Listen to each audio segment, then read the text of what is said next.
Blake Delaney up into P2, and Jamie Dyke also getting in front of him. He's now in P4. He gets a good run off the corner. He's going to be really chasing Jamie Dyke. He's going to be on the outside into turn 3. The number 11 versus the number 80 car. It's going to be very, very close side by side. A little rear lockup from both of them. And Logan Barnett round the outside in turn 3, lap 1, got the move done. It's pretty clean all the way through. There's 29 and the 27 bumping together. That's very, very good driving. It's Chad Lewis and the 27 car of, I think it's Leslie Hobbs. Lindsay, sorry. Apologies, still getting used to the names. Get there eventually. I think I'm doing pretty well. So far, as we're seeing the 93 of the locked on, the 623 of Chris Ireland getting it through. He was one of our leaders last week. He did very, very well as he has a move up the inside. Has he overcooked it just a little bit? No, he got it. Held that up nicely. He got that done well. And Chris is braking there. Definitely last little late breakers in that corner, and he pulled it off nicely. Yeah, you can see the lines that these guys are taking. Ooh, a full lock there from Harry Dodds. Ran a bit wide there and missed the apex on that exit. The lines taken through the corners are very similar. Keep it up the wall. Let's hit the wall, Chad Lewis. The 29 car, he's got a train of cars behind him, and he's just nicked that wall in the front left. I don't think there's going to be too substantial of damage, as Logan Barnett is having a look at Mr. Blake Delaney. They're very, very close all the way down into P10. So you can already see as well on the side of Mr.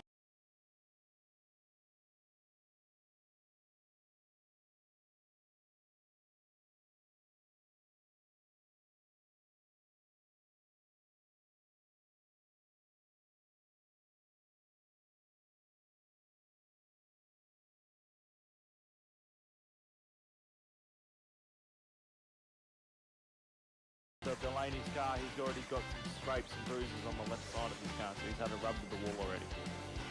Yeah, you can see there's a little bit of a gap sort of forming between the two packs in the field, and Chris Island is stuck behind,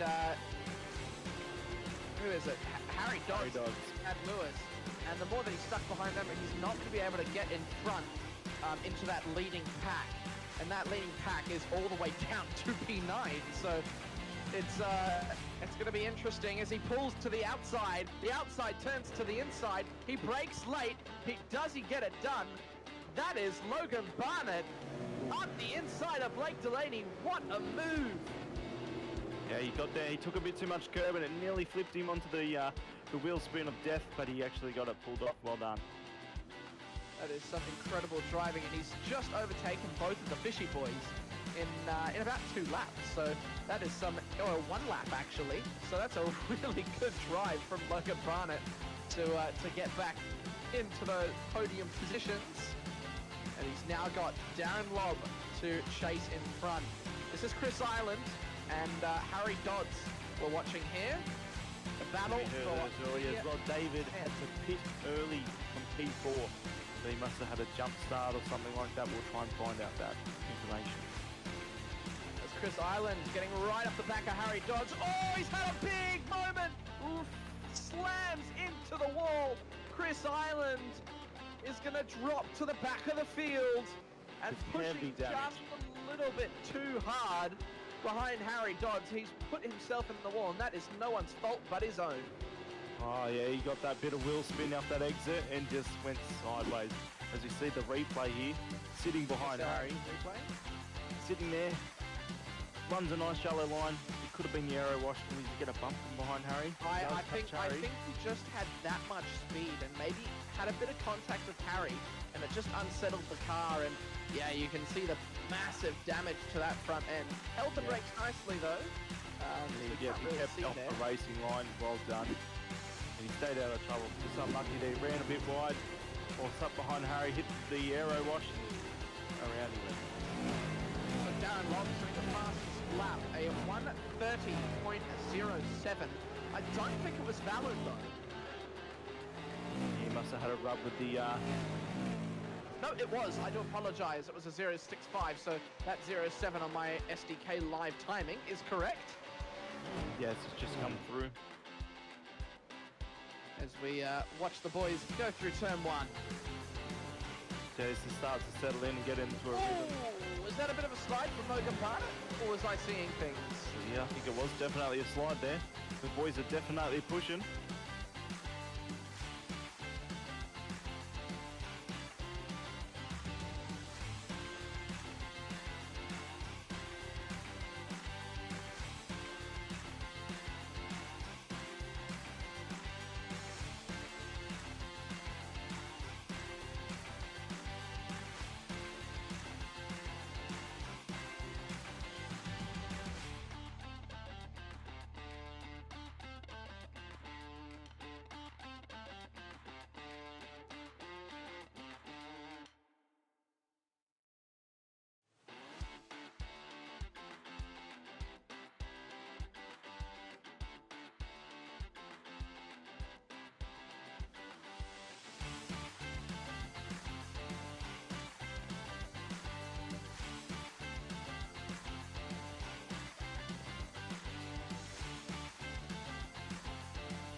Good evening, everyone, and welcome back to SRW TV once again for round number 4 of the V8 Supercars Super Show. First up on the agenda this evening is the Super 2s. We've had three qualifying sessions all throughout the week, and we are getting it ready to go racing. With me tonight in the comms box is Tyson McAvoy and, of course, Shibby, a resident producer here on SRW TV. And also a big thank you to our sponsors, DSL Welding, Promo Dept, and Dragonrc. Tyson, VIR, Virginia International Raceway. Paul Newman, the late great race car driver, called it heaven on earth. What are your thoughts? You can't get much better than that. I say bounce city, because if you don't get it, right up the back straight there, it's not really a straight, it's more of a bend / curbs. You're in the fence. We've seen a few cars already in this practice session, bouncing off the track. So when there's 15 or so cars on track, they should be bouncing together. It'll be quite entertaining. Yeah, I don't personally have too much experience with this track. It's not one that I have actually raced before. I know it is a much-loved track. There is a lot of funny corner names and just a lot of history to it. The track opened in 1957, if my memory serves me correct, and it's been in operation ever since. There's only been a couple of real resurface and things like that. It's quite a heritage site, if you will. Well, that's right. And as you can see, the cars and all the different heights and stuff with the curbs, it's a very strange track for multiple cars. We're here on Wednesday night with the F3s, and the F3s wouldn't touch the curbs, but then you got these touring cars that will probably abuse the curbs a lot. So it's a very strange track, but it's gonna be entertaining. Yeah, it should be a very, very good race tonight. I've heard that this track always provides action. It is a track that is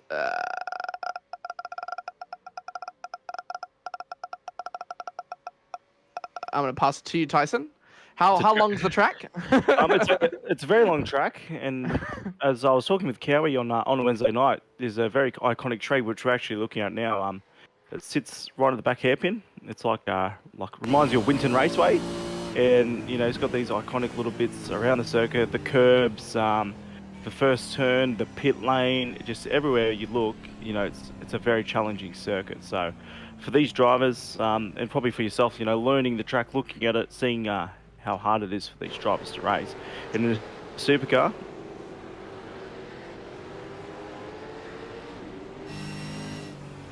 Yeah, especially in these supercars. Now, this being the Super 2 series, we might be seeing a couple more mistakes than we would in the Super 1s, of course.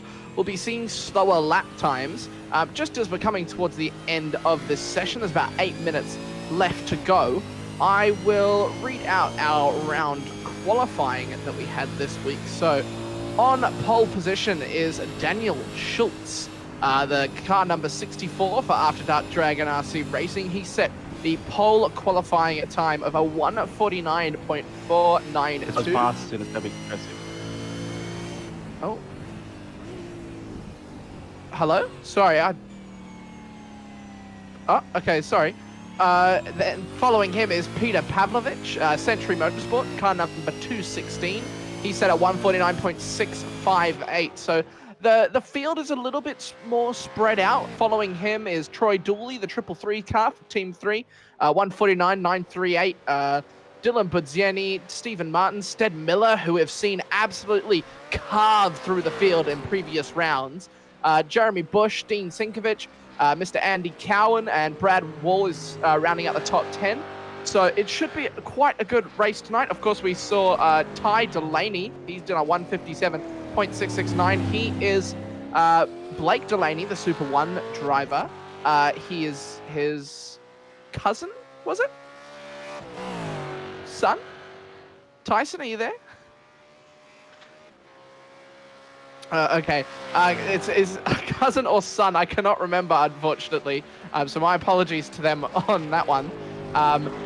But he showed a very good showing last week, and it was a good race from him in the end. He had a couple of mistakes, Ty, but he brought it home in the end. But we'll definitely be keeping an eye on Stead Miller starting in that mid-pack in the field. We'll see the start he gets off the line. Usually he doesn't get the best of starts, but he's able to just carve through the field. So we'll be keeping an eye on him to see what he can do tonight.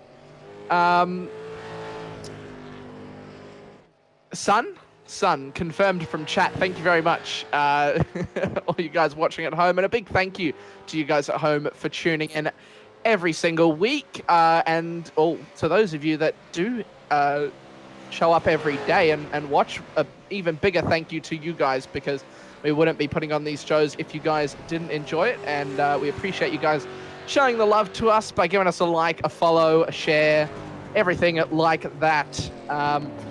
Greg Johnston on your screens now. He has put the car in P10 in practice, but in qualifying, he was able to put that car in P11 just behind a Bradley Wall. He did a 1:52.653. Only a 10th off Brad Wall, so almost in the top 10. So we could see a nice little fight for P10 here. Just looking through the lap times, we're going to see a great battle from Dylan Budzieni, Stephen Martin, Stead Miller, and Jeremy Bush as well, possibly. They're all within about 5/10 of each other, so that could be a nice little mid-pack battle. And Dean Sinkovich, always the crafty driver, could easily be getting involved as well. Dean being one of our admins here at SRW. Always happy to see him racing. This is brother Stephen on screen. You'll be able to tell their cars from the bright white SRW livery that they've got on, and the massive title that they've got all around those cars. The 64 and the 67 and the 24 cars, if you can see the numbers. It's getting there. I'm getting there through the season and starting to remember everyone's numbers. It's a bit tricky. 134. That's Brett Taylor. I was right. Should have trusted my gut. And he has been sort of at the back of the field. I don't think he's actually qualified this week. Of course, we have the 3 qualifying sessions on a Monday, on I think it's a Wednesday, and a Saturday night. Correct me if I'm wrong. Friday night. A Friday night. Sorry. Thank you, Tyson. I believe you're back.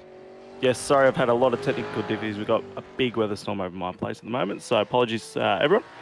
But hopefully I've got my backup system running now, so Yeah, so I'm just looking.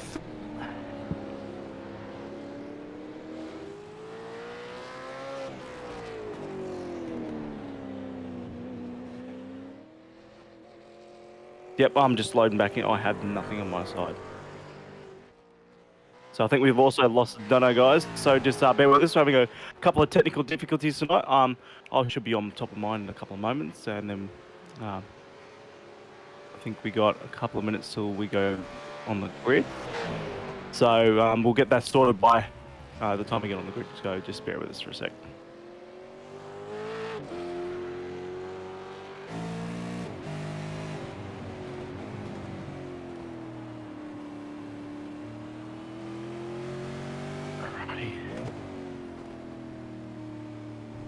Through the people that haven't, Dylan DeBono, quick.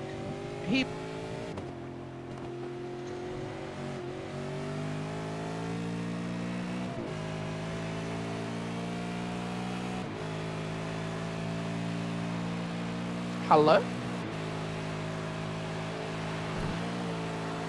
All right. Well,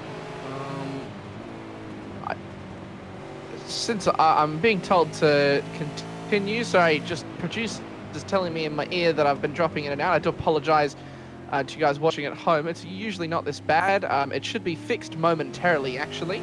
But what I was saying before was that we've got Andrew Lang, Brett Taylor, Callum Hodgkinson, Dylan DeBono, Greg Leake, John Nikolaev. I don't know if I'm saying his last name right. John, if you're here, correct me if I'm wrong, mate. Kester Mack, Michael Spithill, Paul Guerlin, who we know who has also had pace, Reese DeGoey, and Steven Sinkovich and Stephen Knight as well. So those are all the drivers that haven't qualified this evening, so they'll be starting from the back of the grid. So you'd be keeping an eye on a couple of those boys if they are racing tonight, given they didn't go into qualifying. Oh God, I'm gonna restart talking. Paul. Right, we got about 50 seconds left until we go on the grid, guys, and we got a lot of fast guys returning to the grid, which is awesome to see. And as I said, it's a very tight track. It's going to be interesting off the start. So turn one's a very weird corner. It's a very off camber, so if you go down, you lose your brakes, you're going to run wide. So it's going to be interesting. So I think Dono might be just returning. That's a no. So you're going to have me. So we're about 10 seconds away, so we'll get ready to go green and go through the grid. Can you hear me, boys? Yes. Alrighty. Again, I do apologize for this. Usually isn't this bad. I'm just loading in actually personally into the session now, so I will be with us even more momentarily. But yeah, just looking at a couple of the corner names. So turn 1 is called Horseshoe. We come into turn 2. Turn 3 is NASCAR Bend. Left Hook, then Snake. Then all the way down to turn 10 is South Bend. Round to the Oak Tree, which is that big tree that you could see on your screens earlier. That's turn number 12. Down to Roller Coaster, and then Hog Pen is turn number 17, your final corner. And it's a big run down into turn 1. So the braking is going to be very, very important, isn't it, Tyson? Yes, braking is going to be definitely important. And as I said, we were saying before, turn 1's a very tough corner, especially with this car on the outside. So quite interesting to see who goes for that. And then it's very narrow single line through there. So the boys keep it nice and clean. Hopefully no safety cars. We had a lot of safety cars in the F3. Of course, it's a different car, but let's see. What's your prediction for safety cars this evening? Do you reckon we'll have a couple? I'm going to say 1.5, so I can say, be safe with one, and if 2 happens, I'm good. Okay, well, let's get ready to go racing here. We've got Daniel Schultz and Peter Pavlovich on your front row. We're getting ready to go green here at Virginia International Speedway, and we're away here at the VIR. That is Peter Pavlovich getting an awful start off the line. 3 wide, a couple cars back. And that is everyone off the line nice and safely. That's Stephen Martin on the inside. He is the number 11 car into P3. What a lovely start he's had. And in front of him is Troy Dooley, the Team 3 car. And leading them away is Daniel Schultz. That was a ripper of a start there. Now the boy's going to get in that single file up this nice chicane part of the track and see if anybody hits those curbs, because if they touch the curbs, as we saw in practice, they're probably going to run very wide. Yeah, Peter Pavlovich had an awful start. He's gone from P2 all the way down to P7. A big benefactor was Stephen Martin actually there, and all the way down the grid. We've got, so from the start, we've got Daniel Schultz, Troy Dooley, Stephen Martin, Dylan Budzieni, Stead Miller, Dean Sinkovich, Peter Pavlovich, Andy Cowan, our resident driver here from SRW, and that's Dean Sinkovich who's gone wide. That was the SRW car, he's just gone wide, and up the inside goes Andrew Cowan. He's trying to make a move on Peter Pavlovich. Around the tree. Contact. There's contact between Mr. Cowan and Peter Pavlovich.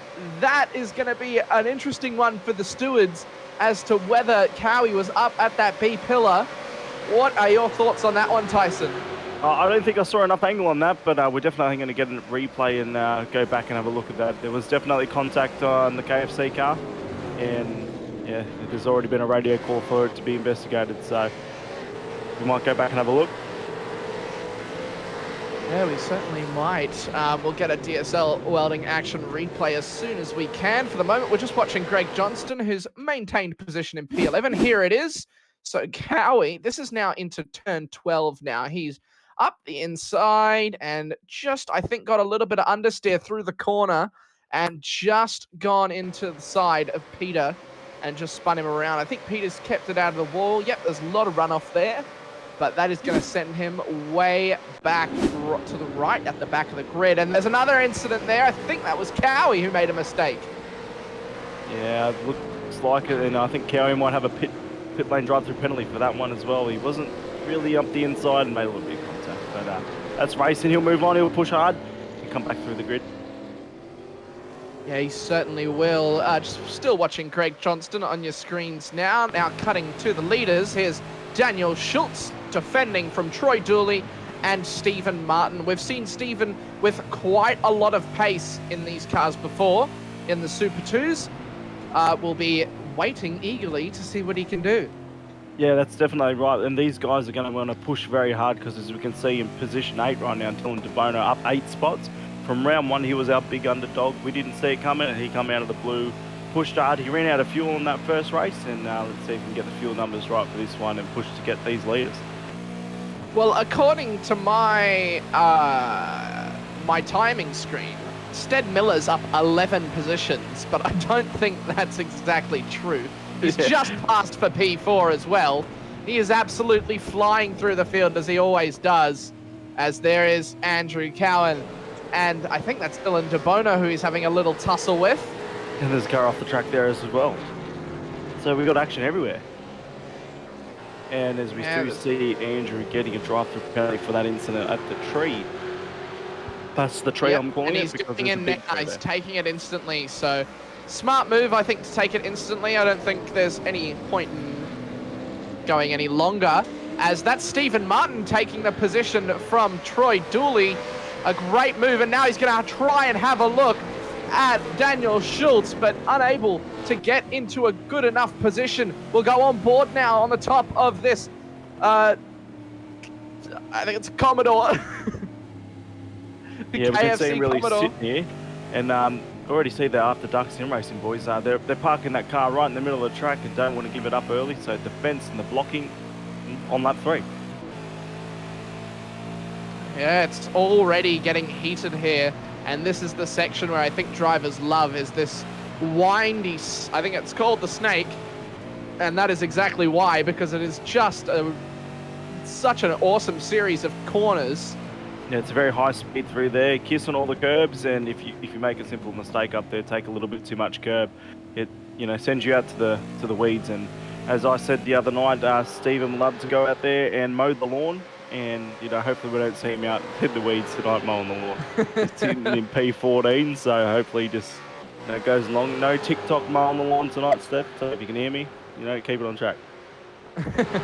Here's Dylan DeBono having a look at the number 7, oh, sorry, not the number 7, but Jeremy Bush. It's the number 45 car, and he's got the move done. Nice and easy. That's him up into P6. Oh, what a little lock up there going into turns number 16 and 17. Yeah, that's a quite tricky corner there because it's very off camber. So if you're gonna go in there high speed with a move, there's a very high chance you're gonna make a lock or break. Sorry. So yeah, well done to him. Good pass. Yeah, So as we see Dylan, another car off the track. Cullen. Dylan, Yes, it is Cullen. Yes, it is. Sorry, Callan Hodgkinson going off the track. But with this track, as you can see, there's so much runoff, so much grass, so the boys can, slowly get back on there without hitting a wall at high speed. Well, here's Peter Pavlovich, the 216 car, on the number 67 of Steven Sinkovich, side by side, all the way down into turn 1, and a very easy move in the end. Apologies on your screens there. There's a little bit of a technical difficulty, and we're back. So apologies for that one. We got all the angles for that overtake right there, lads, and I was pretty impressed with that move. So well done in the KFC car. Peter's pushing hard to get back up the front. And you see Dylan DeBono now up 10 positions. That's outstanding. So good drive from him. As you still see those front runners sitting there tight. And I'm not sure about fuel on this track, but it's a very long track. So what do you think might happen? I know this track with fuel numbers and pit stops.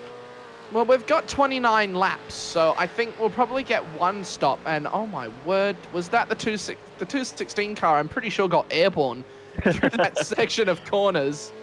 Wow. Yeah, high speed curves. I can't get much better than that. As he comes through the oak tree now, nice apex through the corner. And I think he's starting to gain a little bit of ground back. The more that these guys battle in front, he's done a 152.37 compared to Callan Hodgkinson's 2 minutes flat. So he's definitely taken the time out of them. He's about a second or so off the leaders. Yep. But lapping made just a that little mistake bit last quicker. lap as well. So he ran wide at the last corner, and if he pushed hard, get that, close that gap, and hope for a late safety car or mid safety car, then and there's Dean Sinkovich making a move on Dylan Budzieni, but going deep. And here's Dylan DeBono going to make an opportune pass now on Dean Sinkovich. They're going to be side by side. Who's going to back out? It's Dean in the end that does back out of the move. Yeah, I think it was a smart move there because it gets very tight there. It's only really single file. If you're going to make a pass, it's got to be first, and you got to stick it. So here's Stead Miller up the inside of Greg Johnston. Is he going to make the move stick? He is, and he is now up into P10. So Stead having a not the best start as well. Yeah, we've seen Stead struggle over the last few weeks for these starts of the race, and then he comes back through. So again, we've got to keep an eye on Stead pushing through the pack. But still watching these cars to this high speed, these corners, hitting the curbs, getting the two-wheel action. It's crazy. Yeah, it certainly is. This is your lead. Oh, not your lead battle, sorry. This is Brett Taylor and Stead Miller. Stead wanting to get round at the oak tree as quick as he can, holding a nice, firm inside line, putting the power down as quick as he can, and he's going to have the draft down the straight. He pulls to the inside of the track, and it looks like he will have that move done. You can see the start of something beginning. He's not got it completely done. He's got to try and make it into the braking zone and just has to back out in the end. So almost had the move done. Yeah, he's just sitting there nice and patient this week, and it's good to see he's changed his driving style up from a bit of an aggressive move. But that corner is very hard to pass because of the amount of changing directions that is in the braking zone there. So well done to Stead. See if you can get him down to turn 1. He's definitely going to have a look as he pokes the nose down the inside. I think he was given that position then. Well done. Oh, yeah. Yeah, that's just good racing from both drivers. Good sportsmanship. Callan made the move as well to try and capitalize on that, just following Stead through.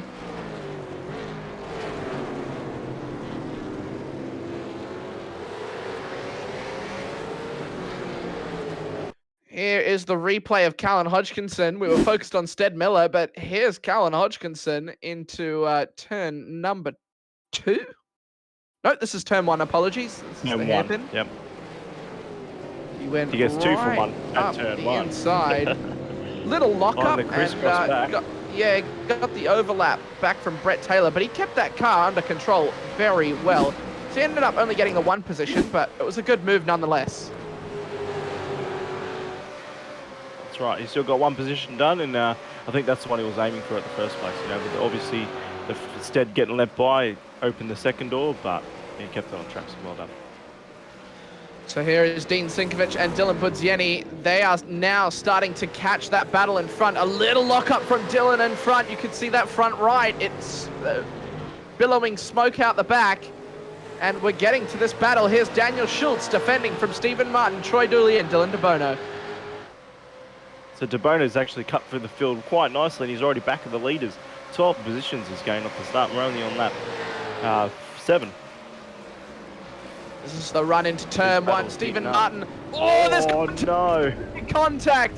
I think that may have been a rear lockup from Daniel Schultz. And that is both of the top 2, both dropping down the field. They drop down to P6 and P7. Wow. So that's shaken things up. Troy Dooley up into the lead. That was, I think they both locked up because they went very deep straight up, break each other, but we'll get an action replay for that, for sure, the DSL replay coming up now. So here it is. So Daniel Schultz on the inside, Stephen Martin on the end. Yeah, they just seem to have locked up. Both have locked up simultaneously and hit each other. I think it's probably going to be classed as a racing incident, maybe. I'm not sure. I'm not race control. I'll leave that to them. But we get back onto the green flag running here on Greg Johnson, pushing hard in P13 at the moment. Sitting behind Brett Taylor. Outside. Oh, we got Dunno back again, I think, as well. Yeah. But we see Greg Johnson trying to get on the back. He's really got the draft will be really strong at the back of this on the back straight. But we've seen a lot of drivers haven't been able to pull the move off because of just how much of the corner turns to the left and goes to the right on a downhill slope. So we're riding on board with Greg as he come up to the braking zone. Brakes nice and early. He's just going to sit behind for now, but. As we're on lap 7, these pit lanes should be interesting, the strategy, especially with the front guys. Now, DeBono is now leading the race up 15 positions, guys. So that's a really good race so far from Dylan. Hopefully he can bring it home. Greg Johnston is looking to get past Brett Taylor, and he's just not able to find the speed. This is the battle for P12, and just in front of them is Callan Hodgkinson, and Peter Pavlovich and Stead Miller are at the front. So I wonder why Stead's dropped down again. Yeah, Stead's not having a good race at the moment, sitting in P9 at the back top of the back half of the top 10.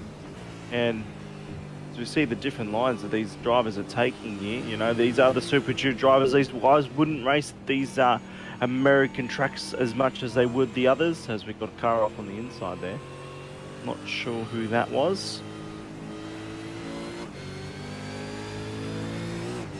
Dylan Zenny, he was in P4, so that'd be try and get a replay of that as Cowie's on the back of this group now. So you see Andrew's pushing hard after his drive-through penalty early with that incident at the tree. So good to see Cowie push his P14 at the moment, and his last lap was a 1:52. The boys in front were doing 53, so he's got the pace, he's pushing hard. Doesn't look like any damage, so he can bring that car into the back of the top 10. I think he'd be quite happy with that.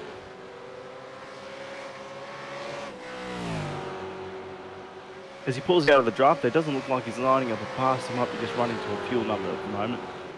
But as the race settles down, we're on lap 8. A long way to go for these guys. Lap 8 of 29. So only 15 minutes in, and we've already got one pitter, which is Stephen Martin, who's just entered pit lane. So could be a complete differing in strategy, but going for the early undercut could. So you see Dean Sinkovic off the road at turn 1. Dropped a few positions there. Here's the DSL Welding action replay. Could it have been another lockup? It was. Front lockup this Even the car time. behind him followed him. Looks like it is an issue for most of these drivers that turn one is a little bit of an issue.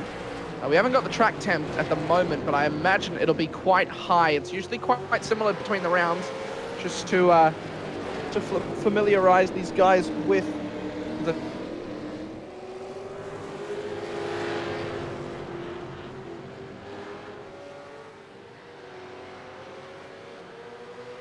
Yeah, track temperature is 37 degrees and the air temperature is 24, and it's you know, these are good conditions to race on. You know, everyone's on the same kind of grip levels, especially at VIR. It's a long track, fast corners, so the temperature doesn't really come into play until the slow corners. So as you can still see, Cowie's really pressuring the back of Greg here, and of your screens, he would want to get the you know, the move done as soon as he can. He gets a really poor exit there, but he's going to still get the draft. Of course, Greg's got the draft of the car in front, so Brett Taylor's still trying to hold off as well. See if Greg might go down the inside, but he's sitting in the draft. It's a very tough braking zone to make a pass in this corner, so is he going to make the move? No, he lifts early.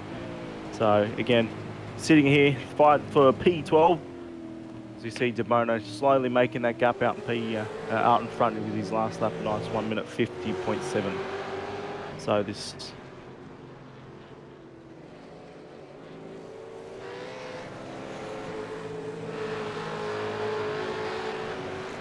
I think Cowie's going to pit lane. He is. Yep, so Cowie's another one of the early blinkers to go into pit lane. So he might want to just get some fresh air, get some fresh tyres, maybe get an undercut on these guys as they're still pushing on. We're only on lap 10. Brett Taylor's holding inside line. Still got Greg behind. Don't know, we got you back. Nope, he still seems to be having these technical difficulties. Again, we apologise, guys, with big weather storms around. Mine will be cutting out as well, so apologies. I do think I am back. Yes. My apologies, everyone. This has been quite an intense battle here. Greg Johnston and Brett Taylor. Greg just not able to find the pace that he needs to get past. Maybe just waiting for a mistake, maybe just fuel saving a little bit. We'll see what could happen. Yeah, this does seem like a very hard track to pass as well. Like, unless you're going to full send it and lock a brake, especially into turn one, it seems to be a very hard track to pass. Look, I haven't raced this track in a while, and yeah, watching the boys in the F3s on the Wednesday, those using the toe a lot more, as of course they're a different car, but the supercar, it seems to be hard to pull them up, especially in the heavy braking zone.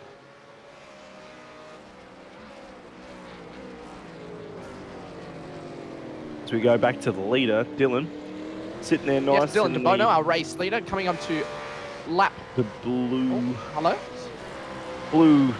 Blue/purple Channel 9 car, sitting there nice, doing his laps. And he's got, who's behind him? I think that Troy, Dooley, and pushing. So the leaders seem to be pushing away from the midfield there, as we've still got Peter Pavlovich going into pit lane as well. So this pit lane strategy is about to come up. I only reckon it's going to be a one stop, and yeah, Dylan's just sitting tight. I think he started at the back of the grid as well, so I'm not sure if he put a qualifying time in. So yeah, he's up 15 positions, which is quite strong.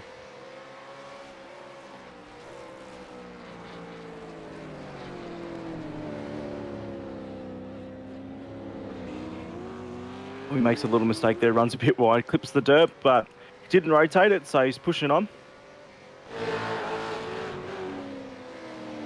You see Dean Sinkovich in a battle here.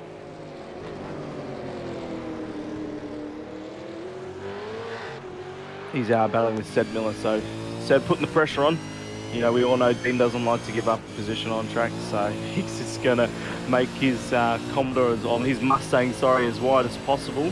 Very, very good drive. That's a Mustang. beautiful livery as well that he's got there.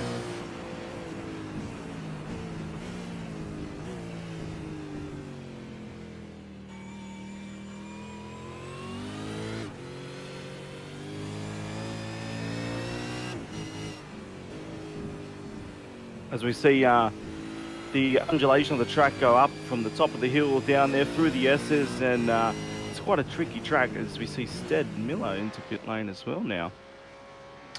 So. Yeah, these boys have got very largely different pit strategies. But I mean, 29 laps is about 30 laps, so they're coming in just before halfway. And it looks like it shouldn't be too much of an issue, these pit stops. It looks like they're going to be pretty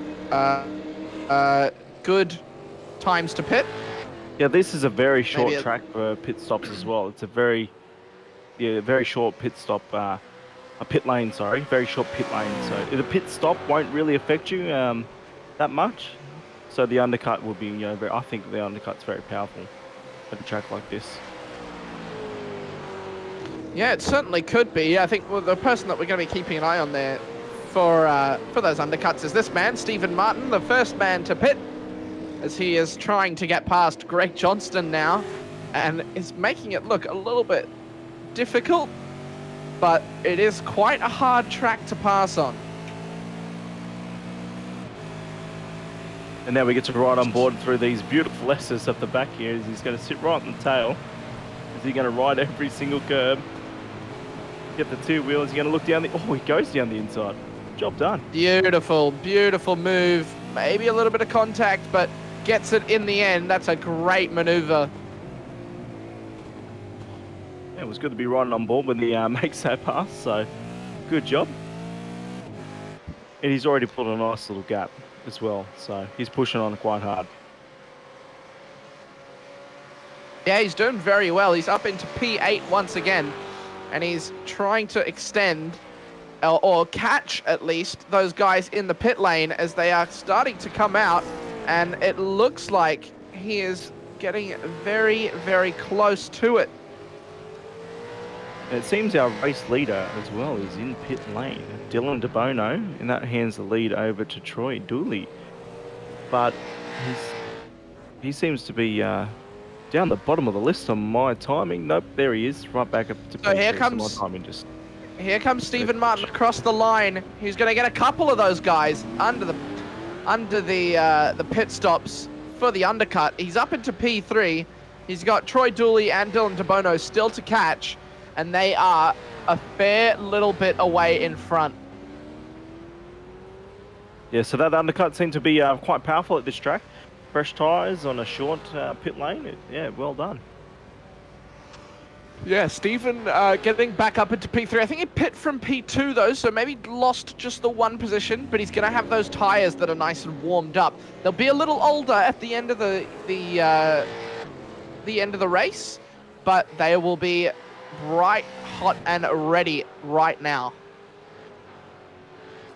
Yeah, the fresh rubber will be definitely more powerful at a track like where they're turning so much, using the corners, trying to maximise the exit onto the straights as well, especially at the tree, the hairpin. It'll be interesting how he attacks Dylan from here, as we see contact involving three big cars. Incident there. Daniel Schultz, Steven Sinkovich, and I think that was Jeremy Bush. Oh no, it was Dylan Budzieni, I think, getting involved as well. And that on at the background there. I think Daniel Schultz has gotten away with it, just as you can see Stead Miller just behind him making a move on Jeremy Bush it was, as we'll see it, Dylan Budzieni, and what happened in that incident. So Steven just got wide, he took the wrong line, and you can see there Dylan just slamming. Oh, that's going to be possible rear right damage to Daniel Schultz. From what I can see, he got away with it, but Dylan Budzieni also just had to take to the grass. Yeah, he seemed to lock the rear in that high-speed corner, ran a bit wide, and then got on the grass and come back on the circuit. A bit unfortunate there. Nothing you can do when you're on the slippery grass, especially at this track. I've heard reports that as soon as you go on the grass, that it's pretty much like driving on ice. So, yeah, a bit unlucky there for Stephen. Yeah, so back on board with Dean Sinkovich now, just seeing how he's going as a recovery. Doesn't look like the car is too damaged, so he should be okay.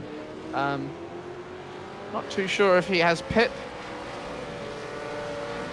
Steven Sinkovic coming into the pits now. Yeah, Steven wants to get in the pits and get that car repaired, and as we see Cowie as well, just there in the screen, he's pushing hard after his drive-through penalty, and he's made his pit stop. So I think everyone's clear. It's clear in my ear. Everyone's clear on their pit stop, so it's a race till the end. Yeah, Stephen Martin's made that position up on Troy Dooley up the front, so he's up into P2. And here's Jeremy Bush on your screens now. Following him is his teammate Dylan Budzieni, the Locked On Lads. Of course, they've got their Locked On Lads podcast as well. They run a podcast every week. There's a car in the off the track there, just it's a bit strange. I know that's an old, I'm pretty sure it's the old pit lane, but you normally don't see a car sitting there, so might have to see what happened to that car. Maybe a blown engine. Not sure. I'm not even sure who it is. It's Greg Sholton. I don't believe he's actually been running too many laps this evening. Yeah, he's parked up into the old pit lane there. Maybe he just wanted to have a quick look while everyone else is driving around. I'm not sure.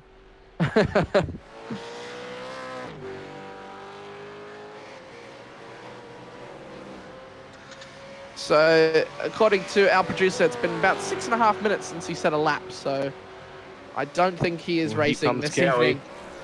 Ooh, okay, he was a bit squealy under the brakes there as he gave a little bit of a look. Oh, that's still that purple car's back again this week. Ooh, it's Cowie. The number 2 car, Daniel Weaver. Yep, Daniel's back. Front.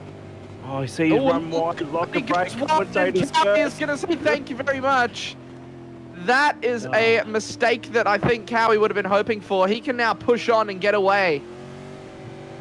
And Cowie's got fresh air now. He's got a bit of a gap to the cars in front, so he's got to really push on. But he seems to be matching the guys at the front for time, race pace. So he's sitting nice. I think he's back up into his starting position, which was P9. So well done to Andrew. I swear. Oh, yeah, that I just saw on my screen.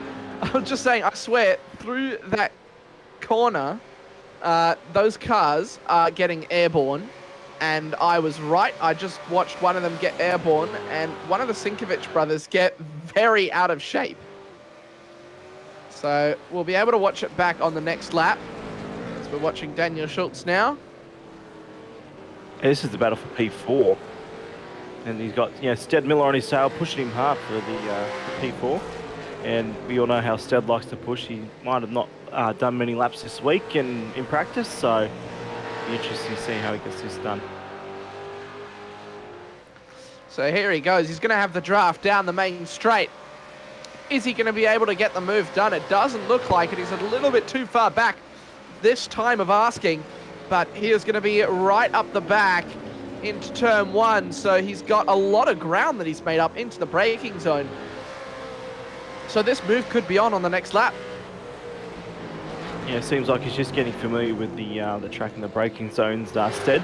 So be interesting. I think the next passing opportunity we may be at the top of the hill where Cowie made his pass, but well, there's Peter Pavlovich round the outside of Jeremy Bush to get into P7. That's a great move. Round the outside. Now he's in between the two teammates there. And he'll be definitely pushing on to get Dylan, who's in front. Yeah, he's catching him. He's catching him. This is the spot where they get just that little bit airborne. And you can see it. They get airborne, these cars. So they get right up in the air. You've got to keep that wheel straight. Otherwise, the car will spin out. And here's Peter Pavlovich having a look up the inside of Dylan Budzieni into Oak Tree. And Dylan just closes the door on him. And it allows Jeremy Bush to catch up just that little bit. But is the draft going to be enough? Down the main straight. Yeah, Peter got a really good run off that eggs there. So let's see if he uses this draft and goes down the inside, because remember it goes to the left then to the right. But no, it seems like he's just going to sit there for now. So smart move by Peter. We've seen a lot of the guys not really look for the move at this corner.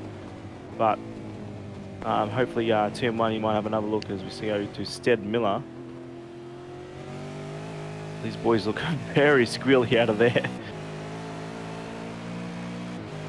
Yeah, Stead Miller just losing out a bit of time on the last sector. We saw how much closer he was into turn 1 the last time. And you can see he catches up so much. He's so good on the brakes. As here goes Peter Pavlovich into turn 1, up the inside. Easy as you like. Cool, calm, collected. Thank you very much. Yeah, it was a smart move on that back straight, just backing out, not risking it. He knows he was strong in turn 1 and he got the job done there again. Well done. Yeah, so Dylan DeBono still out in the lead. How big is that lead, Tyson? He's got a 6.1 second gap, so it's not bad for Dylan. He's pushing on quite hard. There's Stephen Martin who's in P2. Yeah, it's following him, Troy Dooley, and then this battle of Daniel Schultz, Stead Miller, and I'm sure Peter Pavlovich is going to get involved sooner rather than later, the way that those boys are fighting up the front. Here is Dylan DeBono for Momentum Sim Sport. I hope that wasn't P3 off in the background there, but just try and catch him and see who it was.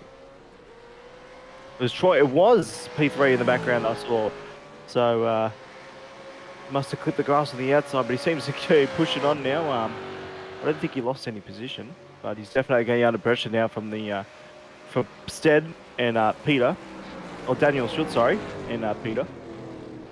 Yeah, so this is now turning into a battle for P3, and the more cars battling, the quicker that Peter Pavlovich in P6 is going to be catching up.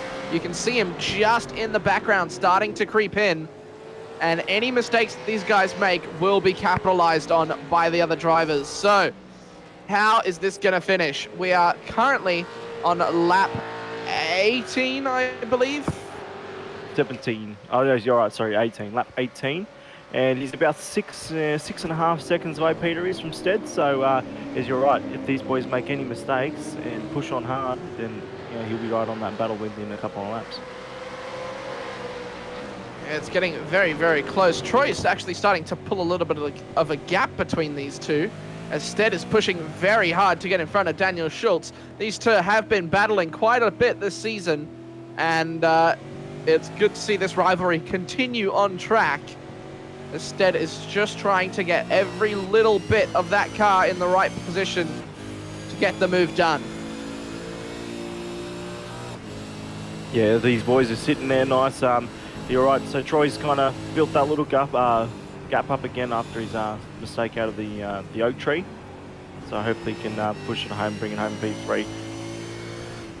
I don't know if you guys at home can hear it, but you can sort of hear the cars just understeer a little bit. The tires sort of...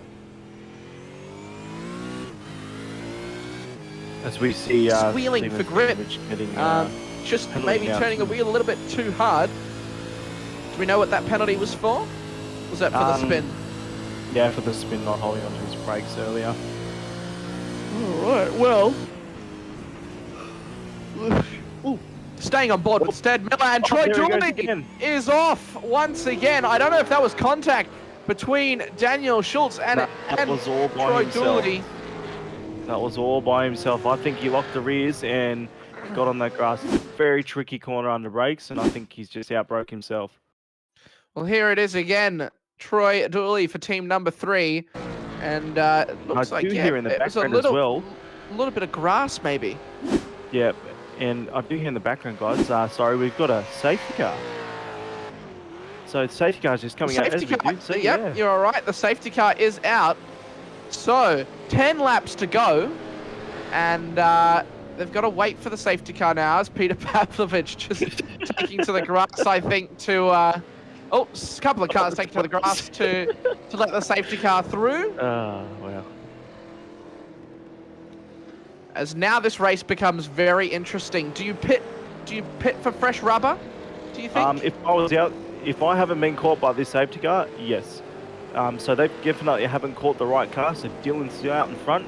He's going to push all the way around, and I guarantee Dylan's going to go into the pit lane this lap because he wants fresh tyres to get tyres 100%. Yeah, the promo department safety car out on track. Do we know what it was called for? I haven't seen a car off. Maybe it was for that lock brake up the top of the hill, but I'm not sure. Interesting.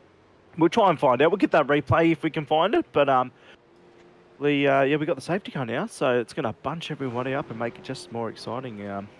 So don't forget, guys, if you're sitting at home watching the stream, don't be afraid to say hey in the chat. We're watching the chat, and we just also just want to say a big thanks to our sponsors.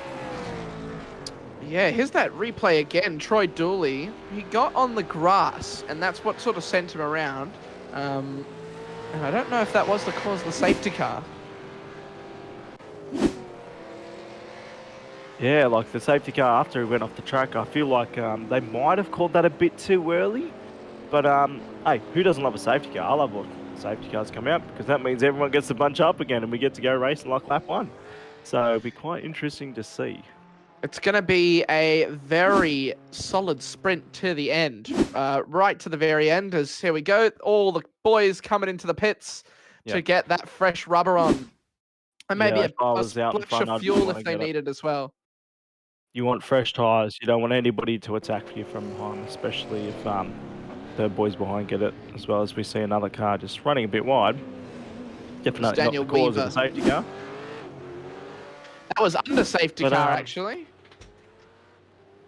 Yeah, it'd be quite interesting to see, because I see as we look on, Dylan's still out in front, Stephen Martin in P2, Daniel Schultz in P3, and then we got Stead Miller P4. So a very action-packed top 4, and then Peter as well, Pamplona in P5. So, and then Cowie's up to P7. So I don't know if Cowie pitted under that safety car because he's jumped up from P9 to P7. So I'll just try and look on my thing. Yeah, he might have actually put. No, he hasn't. Sorry, no, he hasn't pitted. So he's going for the opposite. He wants to track position over a tyre.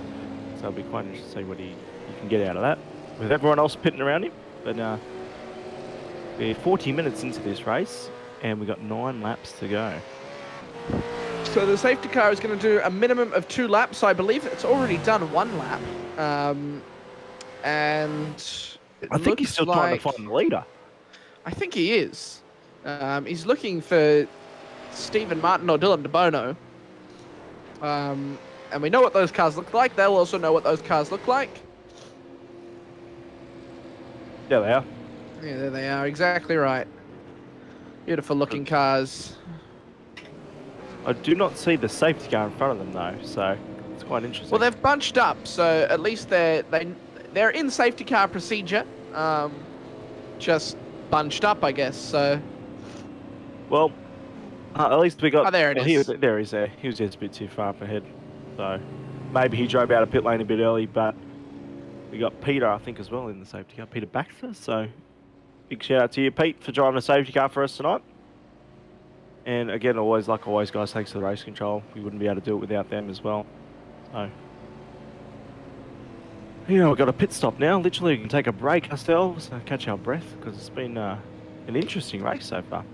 It certainly has, Tice. It's been one with a couple of ups and downs, but I think the real benefactors here are going to be Stead Miller and Peter Pavlovich, the guys who had those mistakes. And Troy Dooley also might be able to get a couple of positions as well after he went off. So it's going to definitely mix things up on the restart. Getting ready to go green shortly, I think, as most of the field has caught up, I believe. Yeah, I think we're going to go green this time by. So I think, as you said, we got 2 laps on the safety car, and this time we'll go green. All those boys that didn't pit, I think, again, well, Cowie was probably the one that, you know, I'd say should have pitted, but he didn't. But let's see how he's, you know, I'm not his strategist. I'm just his team boss. So let's see how he can go in this side. Has a good push through this. Dylan DeBono out in front, 15 positions gained, and, you know, having a good drive. So, well done. Yeah, Dylan's having a really good drive. He didn't actually qualify as well, so he's come right from the back of the grid. And yeah, he started P26. So that is not P26, sorry. It would have been up a little bit further, but he started at the very back. So yeah, he's done a good drive. Push through. He's up 8 positions according to my timing screen, but I think it's a little bit more than that. But he's put in a very good race. even Steve Martin as well. Like he's up 3 positions from his starting position, so up to P2 and nice. And then that's why I think this podium fight is going to be on, and it's now the chance for Steven to really get on the back and pressure Dylan. Yeah, it's really going to be interesting to see how these guys decide to attack Dylan, maybe force him into a mistake. As I believe we are getting ready to go green here.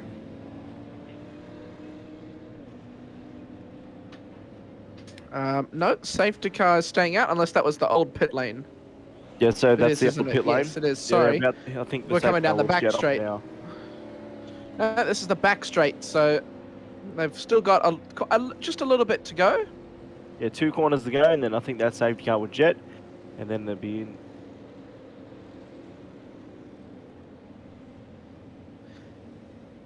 Yep. So,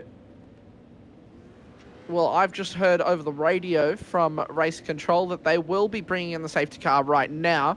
They've asked the cars to back up quite a bit because just how short the pit lane is. And so that's what we're seeing right now. Getting almost ready to go green. It's Dylan DeBono leading them away. Stephen Martin, Daniel Schultz, Stead Miller, Peter Pavlovich, Dylan Budzieni, Andrew Cowan, Jeremy Bush, Troy Dooley, Daniel Weaver, your top 10. I think we'll keep an eye on that top 5 because that is going to be a very spicy start. Yeah, and then don't forget we got Jeremy and Troy, that are the guys who also pitted. So safety cars just into pit lane, so it's going to be on Dylan now. So whenever Dylan wants to go, and I think he's gone. No, nope, he didn't. He faked it. Ooh, the race control might get onto that, but yeah, I definitely saw a fake there, and I wasn't the only one. I heard the engine start, so yeah, come to life. That's quite interesting. Maybe shifting the gear.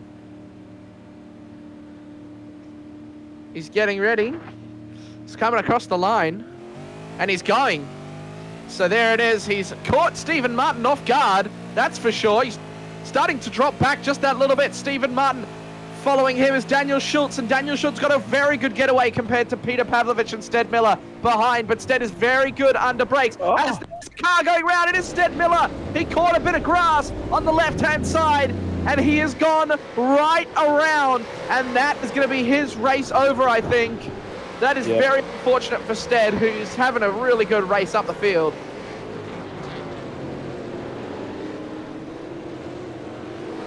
So yeah, I think he's just having another bad day. Like he didn't have the best of starts, and then he's just pushed and hit the grass. Yeah, you know, those tires do cool down just a little bit, and it is enough to put you off, like has happened there. So that's unfortunate for Stead. We'll see how he goes on the next one. You can see him in the background there, starting to get involved. But here's Dylan Budzieni, P5. And Stephen Martin. Dylan DeBono's pulled already. He's gone. Yeah, he got a very good getaway. A little lockup from him through Oak Tree. But Stephen Martin, Daniel Schultz, and Peter Pavlovich is going to be the battle that we're watching. I think Stephen's going to want to hold this P2, and Peter's going to want to get that P3 for the double podium for Century Motorsport. But it's going to be hard. Daniel Schultz has got some good defensive, a good defensive master in Alex Court. See Dylan up front locking those brakes, so yeah, he must be trying to push, trying to build that gap. You see a lot of the boys big lockups and running off. A lot of lockups. There's a car off in the background. That is, oh, that could be dangerous. That was Brett Taylor. Brett Taylor entering quite dangerously, but he's got away.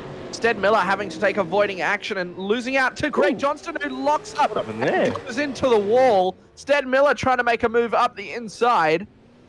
Could that bring out another safety car? Yeah, that was a strange one. Oh, he got on the grass. He was on the grass as well, and just went into the tire barrier. So not too much damage on that car, but enough that he's going to be thinking about that one this evening after the race, as we're watching Mr. Andrew Cowan having a look at Dylan Budzieni. This is the battle for P5. Yeah, so a good recovery drive from Andrew.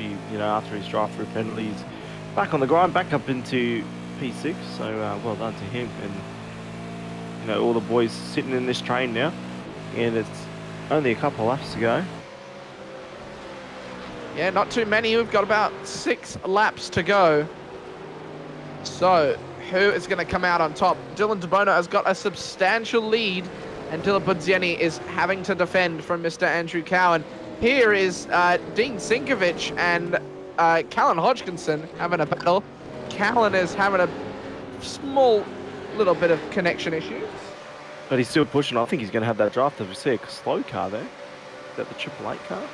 It's the 333 car, I believe. Oh, no, sorry. No, you're right. It is the 888 car. That's Dylan Pudzieni. He's made a mistake and dropped down. Mr. Andrew Cowan has possibly put him in an unforced error there. And that is good attacking driving from Cowie. He's good at getting in drivers' heads. Daniel Schultz has dropped down the order as well. So something's happened to him. Yeah, he's down in P7. That as well. There's action everywhere we look. Just can't keep up with it all. As it was, he had to take to the grass, and there was contact between him and Stephen Martin, and he had to get that car under control and drop back a couple of positions because of it. So another thing for race control to get on top of, as Dean Sinkovic is trying to get in front of Dylan Pudzieni. He might have the move here, you know? Yeah, he seems to be pushing on hard. And a positive note for Dean tonight is beating his brother. So I know they have a little, brotherhood battle. And, Stephen's all the way down in P15 and Dean's hitting pretty in 10th. So, well done, Dean. Yeah, Dean is actually quite a quick driver. He's just not the most consistent. He tends to make a couple of mistakes, overdrives the car just a little bit. And that is what causes his demise. If we see the cars get airborne again. What a view. Oh, that was great. Those cars get so airborne once you send them, but it's cost him a bit of time. Thanks, Dean. You're putting on a show. That's crazy. They get so high up into the air. And to keep control of that, you've got to have the wheel nice and straight, as Daniel Schultz has some ground to make up. So, from P6, he has to get to P5, and it's not too far away. See a move here by Troy, where he's going down the inside/outside. It's a good spot to be, but not on the right-hander. And I think he's not going to get that job done. No, he sits him back behind again. It's a bit unfortunate there. You get the right lane for the first corner, and then all of a sudden it changes and you're on the outside. Yeah, it certainly does. Unfortunately, I don't actually have the season standings from last week. But I believe our producer has them. Might be able to show them as it stands. So we'll see who's going to be gaining and who's going to be dropping out. Apologies, this is taking up a little bit of your screens, but Daniel Schultz is possibly going to be losing his lead at the front if he stays where he is to Peter Pavlovich. And Brad Wall as well is up in P3. Instead, Miller as well has to gain a couple of positions to close that gap up, but it's not too far off each other at the top of the order. So this is going to be a real mix-up. It's going to be like a damage limitation for those top guys today. Not taking the best of points. It's best to finish, take at least a couple, and go on to next week. And it's a very tight championship. We've got 10 rounds total, so I think this is round 4. Yes, this is round 4. Yeah, so round 4. So we've got plenty of time to go. Halfway through. That's right, almost halfway. But if you lose a big chunk of points, it could cost you championship, as we saw last year, the F1, for example. You lose a bit of here, a bit there, it hurts. But that's what racing is. Racing is a sport that can be kind and can also be very, very cruel, and it's been cruel to a couple of the drivers tonight.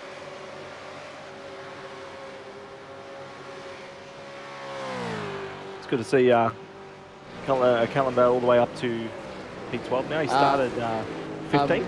Quite a bit of ground to make up. Yeah, so we've got the 28, then the 24, the 024 car, and then he's chasing down the 24 car. So it's everywhere. Yeah, 20s everywhere. So is that Cowie's slow there? Oh no, Cowie's hit the wall. It had contact with someone. He certainly has. There's damage on the front right of that car. That is very unfortunate for Mr. Andrew Cowan, who was up into P4. We'll see what's happened to Cowie here. Is it a self-spin? Oh, it is no, a self-spin. he's got it into the grass. That's a big hit. He should have just gone into the pits, I think. Yeah, big hit for the West End Motor Group. Oh, there was a car off in the background. That was, I think, Dean Sinkovich, who went off way in the background. Yeah, Cowie's still got a lot of damage there. He's not going to be able to finish this race. He's going to have to limp it all the way back to pit lane. Hopefully he's got a faster pair in his back pocket, but yeah, but unfortunately there for Cowie. He was looking very strong getting that comeback drive, but yeah, he's definitely got bent steering there. Yeah, that's very, very unfortunate. That was a big shunt into the walls. We're watching Stead Miller now. We'll watch him go airborne. There it is. We're going to be seeing a lot of that in the Super Ones shortly after this race. We've got 3 laps to go here, and it is going to come right down to the wire for the P4 position, as Daniel Schultz is looking to make a move as well. But here it is. So file all the way down to Stead Miller. It's about a second between each car. So it really could be anyone's game. A little mistake from somebody here could, you know, domino effect.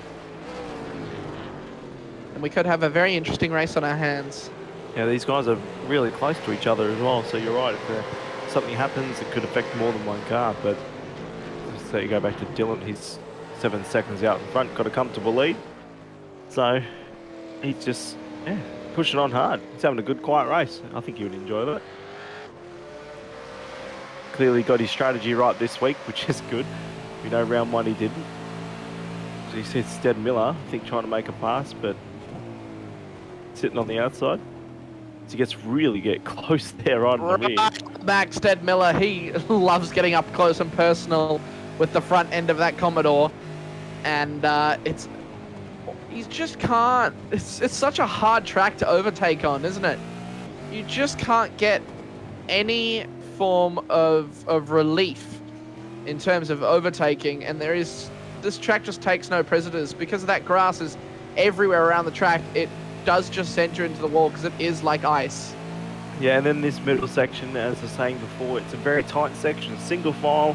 Then you got these beautiful snake curbs, and then onto the big tree. That's probably a passing opportunity, and then maybe turn 1. Like, I don't really see many passing opportunities on this track for a big, heavy supercar like this.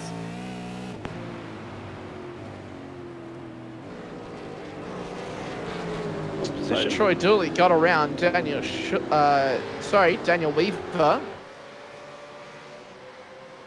Yeah, job done. Great move there. Here's Daniel Schultz going for Jeremy Bush down the back straight. Is he going to get the move done? He cuts in front. That was close. That was close. High speed too. And so we definitely saw the other car pull out a bit there. He was probably worried about Jeremy because he lifted as soon as he went across. But job done. Well done to Daniel. It's I think this is the first time we've seen a pass in the toe. So he must have got a really good exit. You see Stead Miller trying to, again, come back through the field. He's P9 now. He's looking at the Triple 8 car of Dylan. And so we're out with the white flag, we've been told. As Stead Miller's just trying to sneak on the inside of Dylan Budzieni. Just unable to do it. They're getting held up by Daniel Weaver here. But there is 2 positions for Stead to get. And I think he might be able to get them here. we might be time certain. I was thinking it before, but I was too caught because there's so much action on track. I didn't actually say it. But as you said, this 3-car battle here. Stead needs to get past and get those points secured for his championship. But he's definitely going to make a move. He's not going to sit here for too long. Yeah, he certainly won't. As they go all airborne once again. This is crazy. Is he going to have a move into the oak tree? I think he's a bit too far back this time. He is just a little bit too far back. He's going to have to try and maximize the exit here down the straight. Has he got the speed through the corner? It looks like he does. Gets a little bit of contact with Dylan Budzieni. And has that cost him the position maybe? Should he I have think it pulled has. to one side or the other? Is he going to be able to get it done into the final corners? Yeah, he was just, I think, got a really good exit. He was really strong in the brakes, got a really good exit, but the exit from the Triple Eight really halted his line there. Yeah, it certainly did. We're coming right down to the wires. Yep, it was white flag. We are coming to the end right now. Dylan DeBono takes your race win. Stephen Martin and Peter Pavlovich will also come across the line, as we will see. I don't think Stead Miller is going to be able to get that move done. It's going to be very, very close across the line. Oh. Dylan Budzieni just taking it from Stead Miller.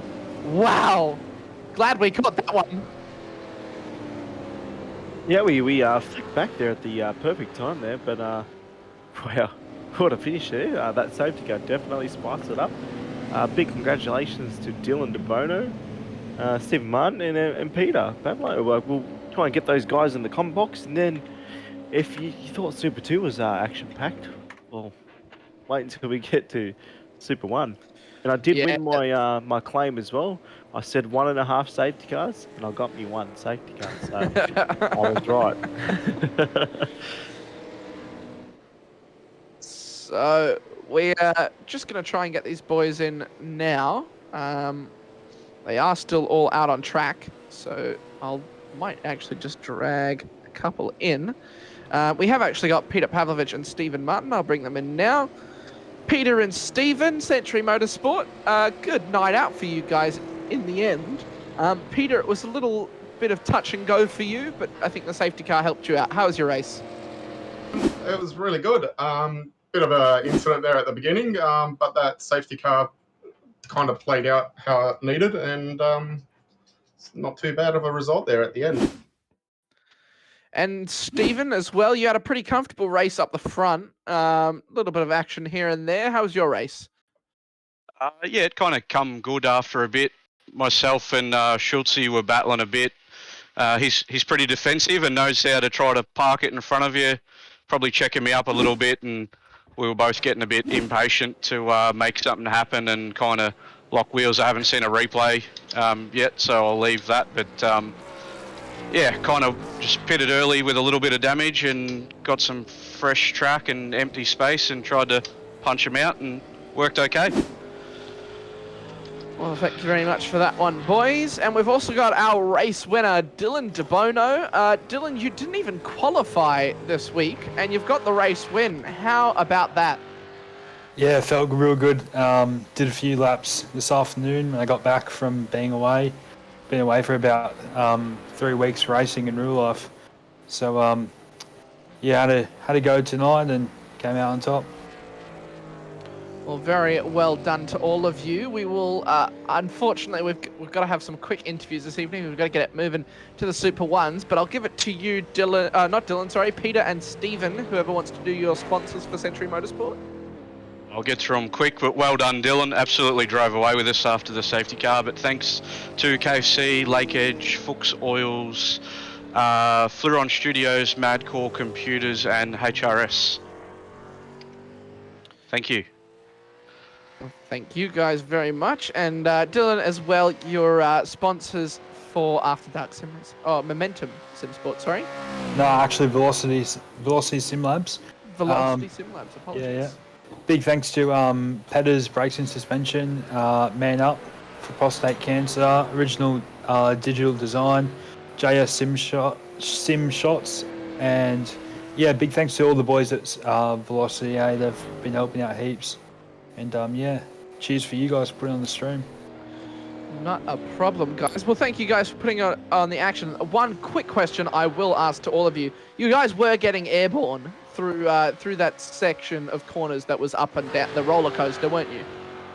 Yeah, definitely. I think that's probably the reason why my steering wheel started falling off my base. Yeah, I think you just pick a line, hit it, and hope that you land straight. It's the fastest. Yeah, and it's good fun by the looks of it as well, so we're enjoying watching it. It is called the roller coaster, I believe. No, it's not. It's 7, 8, and 9. The roller coaster is after the oak tree, so that's my apologies. I got the corners wrong there, but Stick around, guys. We've got the Super Ones up next. A big thank you to our podium drivers, and a big well done to all of the Super 2 boys for a fantastic race this evening here on SRW TV. Stick around, guys. Super Ones are up next.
Good evening, everyone, once again, and welcome back to SRW TV here at Virginia International Raceway.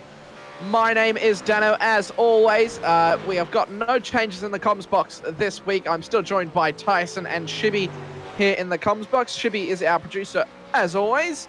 And thank you guys all at home for joining us here with the Super Ones. It should be a very good race. These guys are getting so much more airborne through turns 6, 7, and 8.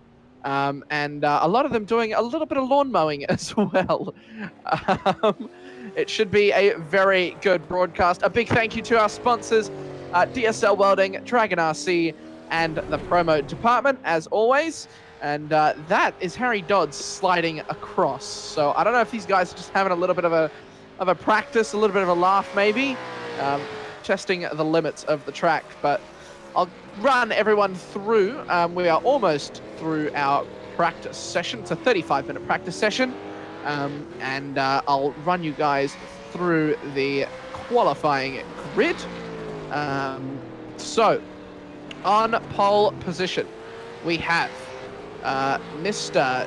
Blake Delaney, followed by Darren Lobb, Michael Whiting, David Kirby, Jamie Dyke, Bruce Tannock, David Coleman, Harry Dodds, Chad Lewis, and Lindsay Hobbs is your top 10 drivers. So, following them, Alex McManus, Matthew Mitz, and that is all the cars that actually put in a qualifying lap. Following them is Alex Court, Chris Ireland, Darren Crosby, Grant Matterford, James Anderson, Joe Daly, Logan Barnett, who we have seen quite a bit of pace out of, Nathan Anderson, Nathan Gore, Scott Barton, Stefan Lawrence, Stephen Kennedy, Tim Harris, and Ty Byrne. The gaps between the drivers in the top 6 are all within a second of each other. 147.391 done by Blake Delaney for pole, and just under a second, 900th of a second, is Darren Lobb. So he has put in a very good lap to be in P2 on the front row. We've seen him dominate out the front for a couple of races this season, and it will be a great race to witness tonight. A couple of these boys really pushing the track limits. Tyson, are you with us again? Yep, so probably turn 1. You know, the boys in Super 2 really struggle with it, so probably just testing those boundaries out. Especially, it's going to be interesting, these boys, you know, they break a lot later than the Super 2 guys, so especially at the back part of that circuit, they call it the roller coaster, as we know. That's where I think there's going to be cars off tonight. I think you're exactly right. That's that corner that we saw Stead Miller go off, and I think Troy Dooley, it was Greg Johnston as well, had a little bit of trouble. He went into hit the wall, the barrier of that corner, so it is an interesting corner to navigate, and it's a bit tough if you haven't put in your practice like you should have done during the week. Yeah. So here are your standings for the championship at the moment as it stands. So Michael Whiting is your new championship leader as of last week. 1 point in front of Blake Delaney, and following them is Jamie Dyke. So a fishy 1, 2, 3. It's a bit of a fishy smell here at SRW. Following them is Logan Barnett, Stefan Lawrence, Darren Lobb, David Kirby, Tim Harris, Lindsay Hobbs, and Darren Crosby is P10. And it's very, very close down the order. Tyson? And it looks the points look very tight. The grid at the moment, I think there's only a few drivers here. There's not many drivers, you know, in this session at the moment. I think we got 11 on track, maybe 12. So yeah, very quiet night. But Darren Lobb, of course, the driver on screen at the moment, he dominated almost every race that he was in. So he's only raced 2 races, and he won both of them. So we will be seeing some very quick lap times from him, and I'm sure off the line, he will be wanting to get a very good start to get in front of Blake Delaney. Well, that's right.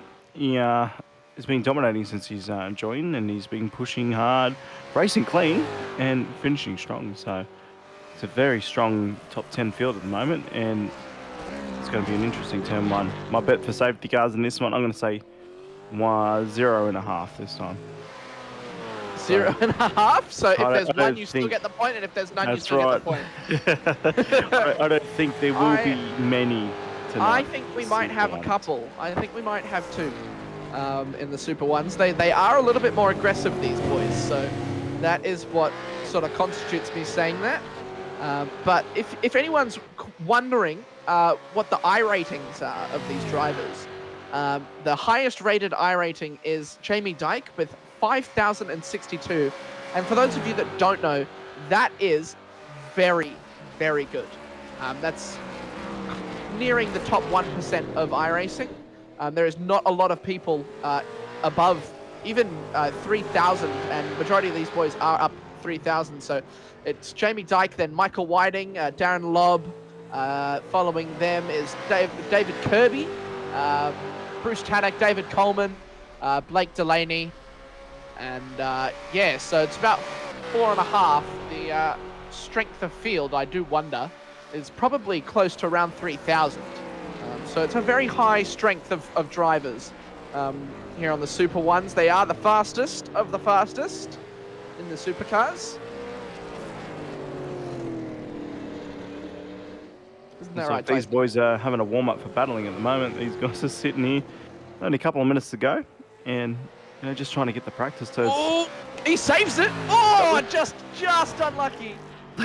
Just wasn't able to save it. Yeah, tested out the field early. You'd rather spin out in practice or warm-up than spin out in the races. Oh Harry my gets God. beautiful curve there. So much air. Alex McManus, that was the number 3 car. Same livery as Troy Dooley, the Team 3. Of course, obviously these teams have drivers in both the Super 1s and the Super 2s. I think only a couple don't, actually. I think it's M1 Racing. I think Darren Lobb's team as well doesn't have a car in the Super 2s. But this is a very locked on and fishy-dominated championship. Apologies for that one. Yeah, so this race, I hope it's very tight. The strategy we heard from the Super 2 drivers, it's going to be a 2-stop. So if it's a 2-stop strategy, that safety car in the last race kind of saved a lot of people. Smart. So, That's Matthew Mitz being very smart, actually, and practicing his pit lane entry. You don't really think about it until it needs to happen, but it's actually a thing you should practice, is coming into the pit lane as quick as you can. So it's very done there. Oh, a little bit of grass for Alex McManus. And he's kept it on the track, actually, so that was a very nice save. yeah, I think he's just doing some TikTok lawn mowing out there on the tree. So I think it was my TikTok famous lawn one-line. mowing. That's right. Explain, please. So I don't know how to explain it. If you don't know, then you don't know. But it's a very big trend at the moment. Everyone's fantasy over keeping their beautiful lawn mowed nicely. And we're at a racetrack, and if you're keeping your car clean, why don't you keep the lawns clean too? So that's the trend. Well, if they're going to keep the lawns clean, they've got to stay off them. So. Well, that's right. So there is our practice session. So that's not our qualifying grid. That is an incorrect grid. I'll read it out once again for you guys at home. We've got Blake Delaney, Darren Lobb, Michael Whiting, David Kirby, Jamie Dyke, Bruce Tannock, David Coleman, Harry Dodds, Chad Lewis, and Lindsay Hobbs is your top 10 driver. Alex McManus and Matthew Mitz is the other 2 drivers who set a lap. So from there, I'm not sure how the grid will line up, but there is only 12 of them tonight, so not too big of a field, and hopefully it provides us with enough action, and I'm sure it will. Yeah, quiet night tonight. A lot of boys must not own this track. Again, we are in America doing a nice loop around the country, and we'll eventually meet up with the other side. So only got a couple of seconds here, but turn 1, it's going to be interesting who's going to get down there first. It's probably going to be a fishy car because there's a lot of them around at the front row. So here we go. Well, here we go as the cars get ready to go green here at Virginia International Raceway. We're green, and who gets the better start? It's Blake Delaney, and Darren Lobb has to cover Michael Whiting off on the inside. Jamie Dyke also gets a good start. He cuts to the outside to try and get a late break round the outside. Darren Lobb up the inside. Little lock-up from Michael Whiting, and there's a car off. I think it's David Coleman or David Kirby. It is David Kirby going off at turn 1, and Alex McManus as well, also locked up. Bruce Tannock is side by side with Jamie Dyke, and he's trying to make a move around the outside on cold tyres, and he gets it done. Wow, nice move. He's still looking up the inside. Wow. Darren Lobb's already getting up into the lead on Blake Delaney, and he's wide's not just gonna work. got it Too wide's on not cold ooh. tyres. He's got the lead on lap 1, and that he's was starting close. to build a gap as well. This is incredible. Yeah, Blake got a bit loose there. Too wide wouldn't work, so Blake did the right thing, pulled out of it. But now we're going to see some hopping supercars at a great part of the track. I think this is everyone's favourite part of the track. It's right down the middle. You get the car nice and airborne. And we're seeing David Coleman go up the inside of the 080 car. Yep, poked the nose there to see if he could leave it open, but couldn't pull it off. But Jamie's going to push on here. You see a great shot of the wing. The nice wang, the wem. The wang. Wemg Motor Group, West End Motor Group, sponsor for Fishy Motorsports, is Chad Lewis. In P8, he's defending from Harry Dodds and, Stefan Lawrence and Matthew Mitz. Apologies for reading my standings wrong. As we jump on board with Dodds right now, he seems to be sitting behind this train of cars. We see David Coleman just doing a little bit of drift on the cold tyres, and Harry's definitely going to capitalise those. He even looks down the inside already. Is he going to get the move done? Harry Dodds looks down. He's going to go for it. He's going to have a look up the inside. Brakes just a little bit early. Is he going to try and maximize the exit? He goes a little deep. There's going to be a little bit of contact. Doesn't turn him around. Well. That is what we want to see. A little bit of rubbing. Nobody gets spun around. And they continue on as if nothing ever happened. Well, I thought Harry broke a bit early there, but he ended up pulling it up a bit late. So he must have been really deep there, David, and yeah, no contact, which is good. They kept going. Yeah, always good to see that. That is the type of contact that you love to see. And I think that's the benefit of these guys using the top-end hardware, the DD wheels. They know every single hit, every single bump, as we'll see Jamie Dyke's car get airborne again. So crazy to see these cars get airborne like that as they come into Oak Tree. We'll get a track map up shortly so you can see where everyone is. Oh, there's a car off. I think that's Stefan Lawrence, the 052 car. It is. And he's lost 2 positions to David Kirby and to Matthew Mitz. Yeah, it's quite interesting. There is a lot of names that aren't here this week. You know, a name that stands out for me is Alex Court. He's not here this week, so trying to find out what's happened to them. But you get David Kirby off the start. He's down 5 spots, so not a fantastic start for him. Yeah, look at this. Darren Lobb actually being challenged for the lead, and Blake Delaney is really taking it to him this week. He's got a bit of damage on the right-hand side of his car, but that shouldn't hamper his aeros. He's going to definitely get up the toe and have a look down the inside now. Who's got damage? I don't see any damage on those cars. Right side, Blake Delaney's car. I don't see any damage. Yeah, just saw across the door. Only a little bit, but couldn't get moved down to turn 1. But yeah, mostly single file through all this section. But yeah, Blake's not letting him go away easy. He's sitting right in his tail, putting the pressure on. Yeah, Darren's going to have to pull something off if he's going to want to get a bit more of a lead as he has done in the previous weeks. As this is a lovely view now, just on the side of the car from the wing mirror. As we come through turn 6, this is turn 7, the nice jump. Oh, he's saving fuel. Oh, he's clutching. Clutching all the way through. Okay. So I have noticed over the last few weeks, especially with commentating, riding on board, Blake in every single... Oh, lock up! A lock up from Darren Lobb. That's a rare mistake from him. He goes off an Oak Tree. Did he hit the fence? And he is going to be dropping down the order. He's in the fence. I think he's actually stuck in the fence. Could that have been a disconnection? A connection issue from Darren Lobb? It looks like it was he just... locked up. But he's not the only car that ran off. I saw 2 cars there. He managed to keep it out the fence, thankfully. There's definitely a second car that ran wide there. I think it was Alex McManus who went wide as well. Blake Delaney has got the lead. Oh, David Kirby, we're being told. So Blake Delaney back into the lead. Michael Whiting and Bruce Tannock leads away Jamie Dyke and David Coleman. So a fishy dominated top 5. Only class. As we see, Harry's kind of fallen off this back too. So, but as I was saying about Blake, he's every single race and category he races in, he's saving fuel from the start. So he did it in the F3s last week. He did it last week in the Supercar. So he just wants to maximise save fuel. But he's now out in front, so he can't use the toe to maximise that fuel strategy. So it's going to be interesting to see how he goes about that. And already you can see the gap's closed to the cars behind.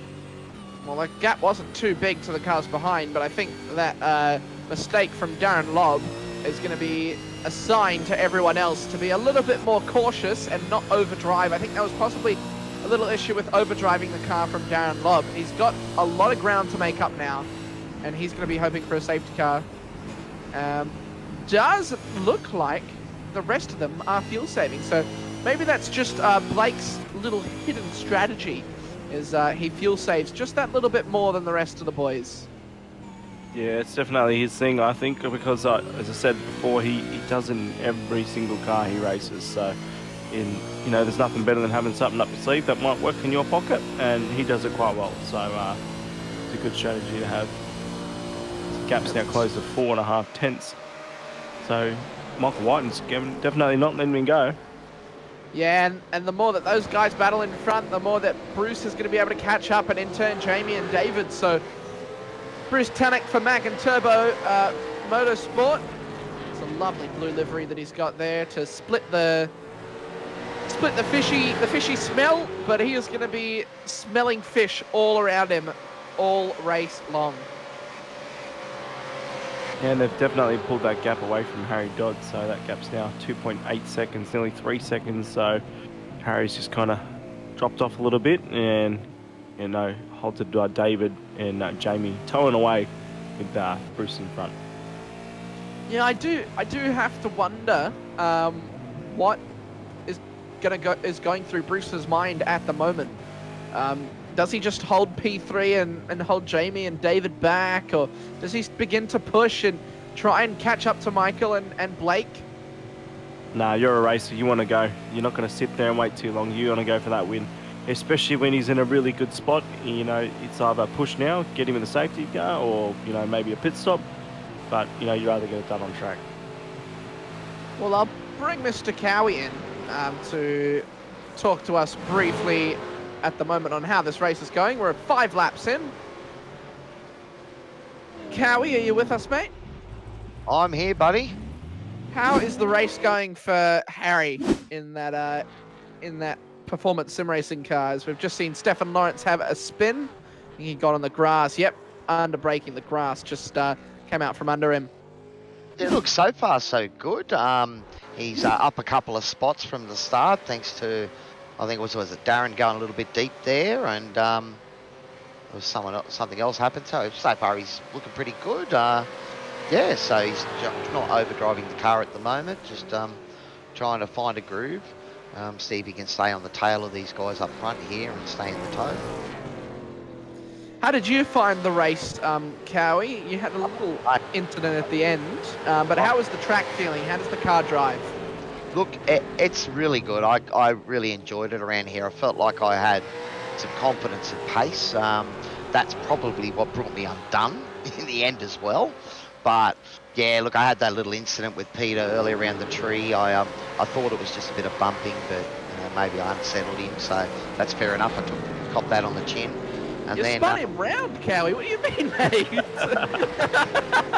He ended up bouncing in front of me, mate. So, I thought he was all rotating around when I came through the tree. So, so that's why I thought it was just a bump. But, yeah, that happens. I was just trying to battle hard, and then raked my way back through to the top 10 again after another spin. I think I had after on an out lap. Bloody silly. Push back to 9th, which was good. Yeah. And then the safety car re-rolled the dice for me, man. It threw me right back in the mix. I think the call came out when I was on the last 2 or 3 turns. Oh, there's a car off. I think it was Blake Delaney, actually, who's gone off. He's now in P5. He's dropped way back down the order. These mistakes are really coming out. And Harry Dodds, actually, is going to be trying to capitalize on that. The Yep, mistakes Michael are Whiting to the lead. abundant this evening in the Super 1. Wow. Look, it's tricky, guys, because you know your braking markers are, you know, generally you're braking fairly deep in a lot of these corners, and it's especially that uphill coming to where the tree is. You know, it's really easy to lock it up. We're just watching David Kirby now going side by side with Matthew, I think. Matthew Mitz. Yep, Matthew Mitz. Yep. Sorry, apologies. Took me a second to find him on the leaderboard, and he's got the move done as well. Good pass well, there. It's a very hard spot to pass in that, that corner. it's a very So good. job. I think a couple of these drivers now are going to be hoping for a safety car. But listen, Cowie, we'll let you get back to Harry, and we'll bring it in probably around 10-15 laps. maybe a Before little we close to let you halfway go, through the Cowie, race. though, what happened at that last corner when you had that nice drift? I had great. The safety car roll brought me back into it, boys, and I was able to battle hard. Was loving it, and yeah, a podium was there. I think I was about a second a lap quicker than Peter in front of me, and I don't know, just pushed a little bit too hard, got it a little bit sideways. Thought I could, you know, drive through it, or I wasn't sure if I'd caught the grass or not, because I know your margins are pretty, you know, pretty fine when you come sweeping around there. But yeah, just mistake, and oh well, you know, these things happen. As I said, I was pushing hard, so it didn't really worry me because I was having a great fun, you know, battling through the field. Well, glad to hear, mate. We'll get back to Dodds and give him our best wishes to win the race, and yeah, and we'll call you back up in a few, mate, when those pit stops happen. So, thanks for. You know, I think, yep, no worries, boys. Take it easy. Enjoy the call. Big thank you to Cowie for joining us in the comms box. I was just watching from the actual onboard of these cars through 6, 7, and 8. It doesn't actually look like they leave the ground, but they do. They really do. They get airborne. And here's Darren Lobb trying to make a move on the number 29 car of Chad Lewis, trying to make it around the outside. He's getting held up. He's going to be very frustrated with that. The Bumblebee car, or the Hornet car. That's not a bee. That is a Hornet. A Wasp, if you will. I think it's a Hornet. We'll go with the Hornet. It sounds better. Yeah, it sounds a little better. As here's Darren Lobb down the main straight, up the inside into turn 1. Should have the move nice and done and dusted. Yep, and he and does. then you've got Harry Dodds up next. We know Harry won't let that go by too easy, but yeah, he's got a nice gap now. Well, we heard the boys, Tyson, in the Super 2s saying that it was a 2-stop. And they have less laps, so they only did 29, and we're doing 35 here in the Super 1s now, so it'll definitely be a 2-stop. But is Blake Delaney just fuel saving to go that little bit longer? Will it help, do you think, here? I think he wants an extra lap, so he can, you know, not take that extra fuel at the end.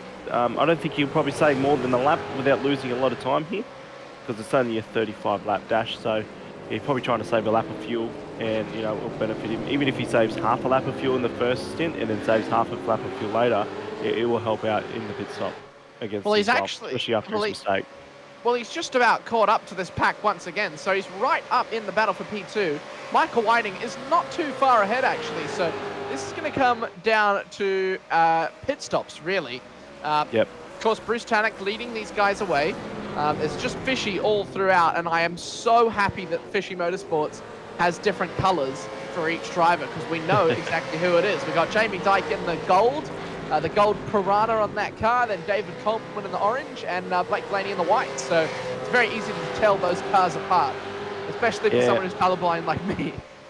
So with Blake, my bet, I don't think he's going to make a pass on these boys until it comes to pit stop time, as we see Darren Lobb already on the back of Harry Dodds. Already, wow. So this move's probably going to get done pretty quick. I don't think Harry will hold him up too much. He doesn't really run a defensive line, and I think that's job done to turn 1. Is it job done? No, they're going to be side by side. A little bit of contact. You can't go too wide for too long, boys. Somebody has to relinquish the position, and Harry Dodds is not going to give it up without a fight. Good on him. He has Well done. got the position back. Great defending, but Darren Lobb right up the inside again. They're going to be too wide once again. Darren Lobb is unable to get the position. That is some wonderful defensive driving from Harry Dodds. at the cost of time, but that is incredible time. Well, he was out there to race, and he's putting on a good show, that's for sure. Well done, Harry, holding up Darren like that. Did the crisscross on him and held his line very well. But he's also bringing the Hornet back into this game. Yeah, Chad Lewis starting to get involved once again. And where is Darren going to be able to make this move, Tice? He's probably going to send it down this back straight. He's already shaped himself for a good run. He and certainly he's has. on the tail. So he's going to get this done straight away, I reckon. Yep, Harry here has it is. nowhere to defend. Yep, that's going to be a 100% job done. Harry won't be able to outbrake him down here. Alongside, but Harry might have the inside if he gets brakes done well. It looks like they're braked at the same time, so Harry's going to have the inside line. Very close, side by side once again. Contact. Harry just has to relinquish that one this time. Didn't have the line through the main part of the corner that he wanted through the roller coaster, and now through turn 17, they are able to get away. Just shows the skill these drivers have, you know, the respect as well, as we see Harry under attack again already at turn 1. He leaves the door wide Lewis open. going for it on Just Harry left the door Dodds. wide open, but the locks the Big brakes. lock-up, has to take to the grass. He's done very well to Well done. avoid there, actually. That's very good sportsmanship from Chad Lewis.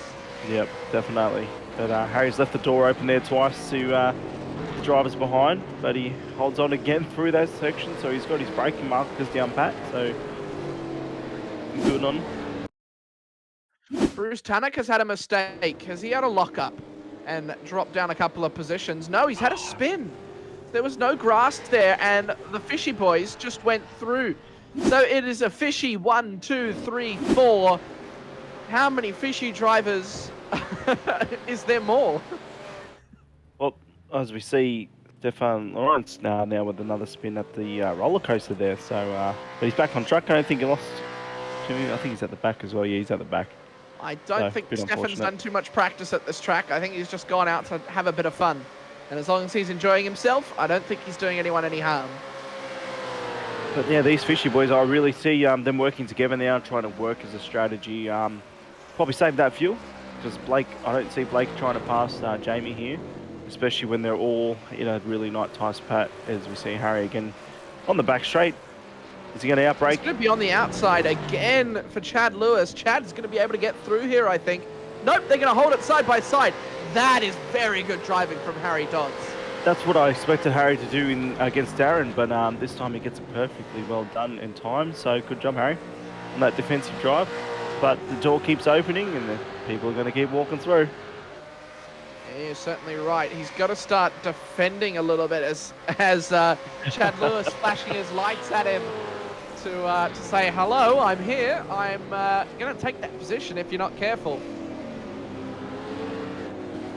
Yeah, we got this time battle here. This is the battle for P7 as well. So I think Darren's just starting to pull away from these guys as they, you know, these guys tussle into, as we said before, Darren's already on the back of Bruce there.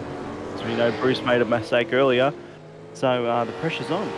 You know, everywhere we look, you know, the top guys who were in P1, P2 make mistakes, and now, you know, poor Bruce also made one. So yeah, the pressure's on. I think that's what we see a little bit more in the Super Ones, is these guys overdrive the cars just that little bit because they are really trying to push the limits of where these cars can go. So they end up overdriving just that little bit more, and it ends up haunting them in the end. Yeah, you can see the two different lines that Darren and Bruce are running through there. So Darren's definitely going to have the exit here. Oh, yep, he gets a really good exit there, but checked up a little bit, but the draft will be maximum, see if he can pull off the same move as he did on Harry. He's going to go on the inside. He'll be on the outside for the left-hander, but into the main part of the roller coaster. No, he's got it done, actually, before the braking zone. Wow, Yeah. a lot of speed on that car. Yeah, I think Bruce just lifted off there, didn't want to make too much of a fight of it, and Harry's still in front in the battle behind as well. So as we see David Coleman, our first one to take the pit stop from our leaders. So that's very interesting, but Darren Lobb is, yes, 6.5 seconds Harry Dodds from follows those him leaders. in. So So our pit stops are happening on lap 12, so roughly the same as our Super 2 guys. So, you know, if the Super 2 guys' strategy worked, why not do it in the Super 1 race?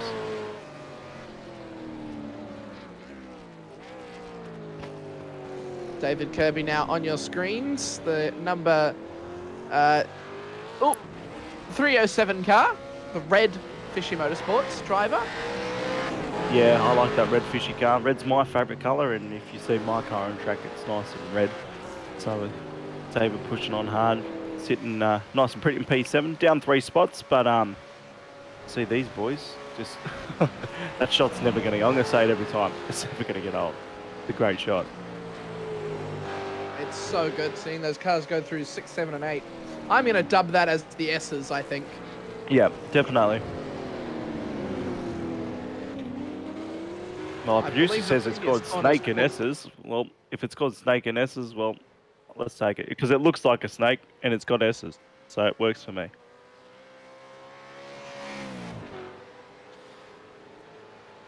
And, yeah, just watching it. Oh, looking at yep, it fuel now, saving. yeah, I can first- hear the engines sorry, being it's clutched. It's 7, 8, and 9, those sets of corners, not 6, 7, and 8. The previous corners are called Snake, so 6... Oh, the smaller ones are very tight ones Yeah, down the bottom. smaller ones are called Okay. 6. And they go into 7, 8, 9, and 10, and 11 and 12 is Oak Tree. And then down the back straight into Roller Coaster, and then Hog Pen is the final corner. Hog Pen, that's an interesting name. Yeah. I think they must have had pigs there at some point. But listen to that. Can you hear the engine just being cut by both of these guys? So they're saving fuel. The fishy Yeah, have they're gonna be- saved. They're both working together, pushing each other to save fuel. Good on them. If But you we do didn't see the know, rest of the boys too pit as well. So, sorry there. Yeah, we do So this have is- the pit action. This is the full course of VIR, but there are a couple of actual other configurations. There's a whole inside of the track, as we're seeing a couple of drivers in the pit lane. Darren Lobb, Bruce Tannock, both getting out at the same time. So that inside of the track, is that where our old friend from Super 2 was sitting? Probably that pit lane there? No, actually, that old pit lane is actually down the back straight. So it's a completely different part of the track. It is in iRacing. They do use it every now and again for certain races, but I'm not too sure how often it is actually used. So how many configurations can this track have? I'll get back to you on that one, Tice. Perfect, because it is a big track. It's a very, very big track. Here we go. There is 1, 2, 3, 4, 5, 6, 5 layouts. Ooh, cool. There are 5 different layouts. Yeah, so there's a north course, a south course, a Patriot course, a grand course, and a full course. I think the grand course is a little bit longer. As we've got the That's a Fishy bigger Boys pit. all into the pits. So that's Michael Whiting, Jamie Dyke, and Blake Delaney. Yeah, so we see the Fishy Boys swimming into fish lane, pit lane. And let's see if they can get the right amount of water in their tank so they can get home. Little fishy punt there. So full course is 5.26 kilometers. Oh, wow. And grand course is 6.76. Ooh, we're going to see David Coleman go to the lead here. That's an undercut. That's a beautiful undercut, and I think they've timed that at Fishy Motorsports. Very nicely done. That's a great undercut. Well done, David. They took the early pit stop, grabbed that fresh rubber. He went out there and did a 148.5, and that was his PB. So it was a very good lap from him. He's pushed hard, and Yeah, he's into the lead now. yeah, he's got a lead. Hopefully, he can hold his teammates off and push them back. But we know we're going to hear Blake probably saving that fuel again. I It think would he's be also got awesome. in front of Jamie. It would be awesome to see David Coleman up onto the winner's step I don't know. They've sort of split into a little bit of two packs here. So David Coleman and Michael Whiting up the front, and then Blake and Jamie behind. He's up David's 6 spots, starting David, to so pull a little bit of a gap. yeah, my money's on David for this win. No pressure, David. You'll be telling me to shut up. I know you will be, but pressure's on, mate. Keep pushing. But just want to give a big shout out as well to everyone who's watching our stream tonight. Don't be afraid to say g'day. We're always watching, and always to our sponsors as well. That it wouldn't be possible without you guys. So big shout. Thank you. Do you see lockups on those boys behind too? So they're Big pushing lockups. And Darren Lobb's already on the back of him. So Darren Lobb's getting involved nice and quickly. It's about a 2.6 second gap, and it's coming down very, very quickly. So he's also on his opening lap, so he's gained a bit of time under the pit stops. He pit just the lap before, so he is now right back onto the pace. A 1:47.88, that's the fastest lap of the race, and that's He's close pushing. to qualifying times. So yeah, I think even with strategy, because you know it's got to be a 2-stop, I wonder if he took a little bit less fuel in this stop and take a big one in the next one. So he might be driving to a fuel number or a lap number to when he can get home, but so far he's closed that gap quite well. Well, if he is going to go to a lap number, he'll go and think a little bit earlier and try and get that undercut, because he's seeing how powerful it is. And with David Coleman out in the lead at the moment, he'll definitely be thinking to himself that that lead is going to be coming down. It is kind of comedic watching those cars go through. It's just so good, like every time. One of the times we'll watch them go through, somebody's going to land awkwardly and I'm be surprised around, we haven't seen someone do that yet, because even when I said it in the pre-race, like it's such a high-speed corner where you can make a little mistake and you run off. But these guys have obviously done their laps and pushed harder than me, and you see these guys just sitting there in the tow. Is Michael Whiting, is he going to let his teammate run away with this, or is he going to pounce and get him? Well, Michael Whiting is your championship leader from Blake Delaney, but it is just 1 point, so it's really down to if David Coleman just wants this win. Of course, seeing the standings, we do have David sitting up there.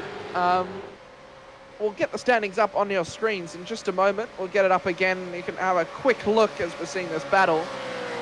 We won't have it up for too long because we don't want to take away from the action, but we've got David Coleman is down in 12th in the championship, so he's definitely got, these will be well-needed points to jump up the order, but it's Right, very, especially very with a close, small those top three. grid. He wants to maximise his points, push up and get towards the front of the grid where he thinks and obviously belongs, because he's pushing hard. Well, we don't have this evening Chris Ireland, Alex Court, and Logan Barnett, and we know those guys have a lot of pace, so I think that's why we're seeing such a fishy-dominated race this evening, because there just isn't those other fast boys. That's right. And but they're still saving fuel. I can hear the engines clutching in, and I'm not sure if that's opening the door Fully for Darren airborne, Lobb to Blake come. Delaney. So Darren Lobb might be maximising this push while all these guys save fuel. Well, once Darren catches up, I think he'll start fuel saving a little bit as well, but that's the thing, he's got to catch up before the pit window to start saving fuel, as they are all right now on the back of David Coleman, and I don't think he's going to let that lead go. So this is now going to be down to who wants it more. We've got a nice Obviously, train don't of take cars the here. teammate out. That's right, you don't want to take the team out. But these boys, they've always told me when they're on track, it's shirts off, we're ready to fight. But obviously we want to race clean, fair, and they don't want to take each other out. But right now they're all racing for themselves until obviously they have a collision. But hopefully that doesn't happen. All clean, fishy cars at the moment. Yeah, so Darren Lobb on that last lap did a 148.17 and Blake Delaney did a 147.9. So Blake is really on the pace this evening, as we'll see them come across again. We'll get some new lap times once again. A 48.3 from Blake and a 48.5 from Darren Lobb. You see Harry's under a bit of attack now from David. So David Kirby, he's really trying to press So the fishy everywhere we look, they're everywhere. Yeah, David Kirby was 3 seconds faster than Harry on that last lap, so I'm sure he'll be making that move sooner rather than later. I do want to cut to Chad Lewis. I don't believe he's in a battle at the moment. Almost a little bit of contact there. He has definitely made an improvement this evening, and he's been on the pace actually of those guys up the front, just a little bit off, so dropped back a little bit, but he is actually going very fast and he's doing very well. So I just wanted to commend him on that, as I think we'll go back to David Kirby having a look at Harry Dodds. Harry just closing the door on him at the last moment. Yeah, single file up through the snakes, and he's definitely under a lot of pressure here, Harry, because he's dropped back a lot from the guys in front of him. So he looked quite strong in the first few laps, and then all of a sudden his setup must be hurt. And as you see him run wide, very wide there with understeer, he's definitely David's going to have him here. This is going to be an easy position. He's just got that much more exit speed, and easy as you like. Oh, could there be a little bit of contact? They're getting very, very close together. Harry's going to be up the inside. We've seen him defend nicely before. Nicely done. Good defending. I have to leave it in your hands for a second too. Don't know, my screen has decided to be a little bit of a frozen fish, so I'm going to have to defrost it like that. So, give me a second. So we're just watching Harry defend from David Kirby. David's got that draft into turn 1. Where's he going to go? He's going to go left, he's going to go right. Harry defends on the inside. David late braking, trying to make the move around the outside. A little lockup from Harry Dodds. Does he close the door early enough? He does. So David is getting a little bit frustrated now, I think.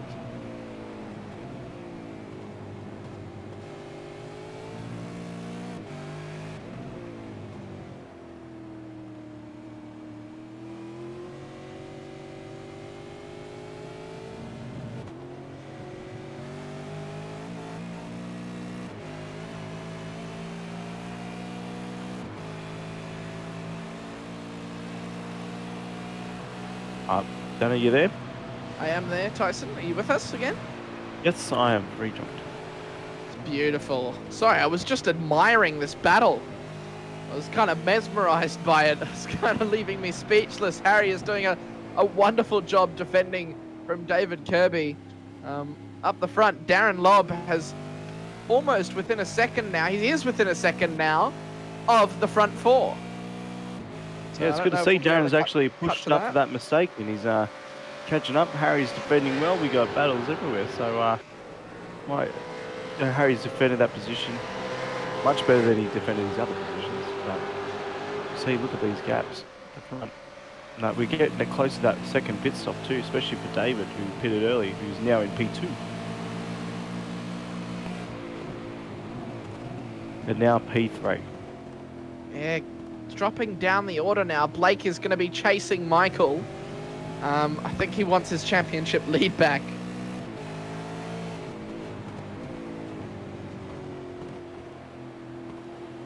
Darren Lobb, you can see in the background the white car in the background. Here he is, the 99 car. He is in the thick of it. So, is there going to be a bit of defending from the two Fishy Motorsports behind, maybe, to keep him at bay? We'll see how Darren Lobb tackles this in the coming laps. We are just over halfway now into this race as they come through 7, 8, and 9.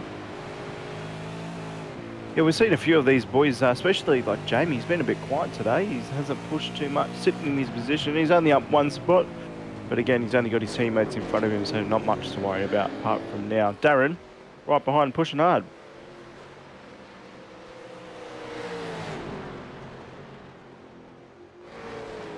So flick back to David and Harry.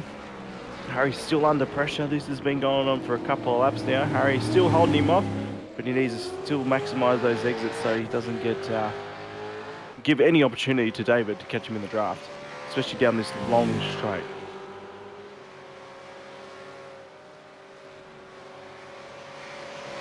I don't think he's close enough this time though, so good job from Harry. maximise his egg. Got a better exit than last lap though. But we're still looking. Jamie's 2 tenths away from David Coleman at the front, so David must be saving fuel or having some sort of tyre issue because he did pit that early. So, but yeah, he was in the lead a couple laps ago. A little lock-up from Darren Lobb in the background there. I don't know if you guys saw it on your screens. He is getting a little bit impatient. He wants to get in front of these boys, but he does enjoy a nice battle. It's good to see his pace is bringing back straight back into this race. So, good drive so far from Darren after the mistake.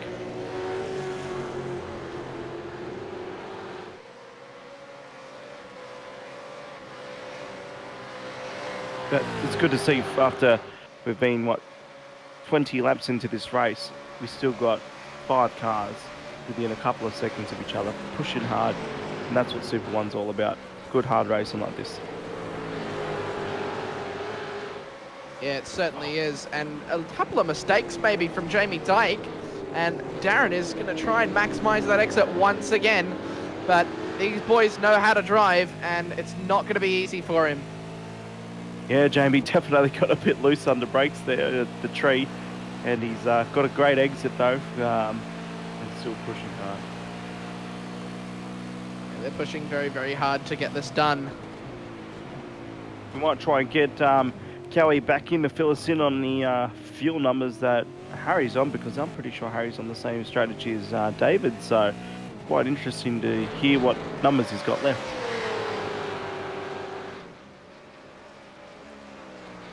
As you see, speaking of Harry, he's still under the pressure. He locks the brake there, but he's still holding on quite nicely from David Kirby. So yeah, the pressure's on.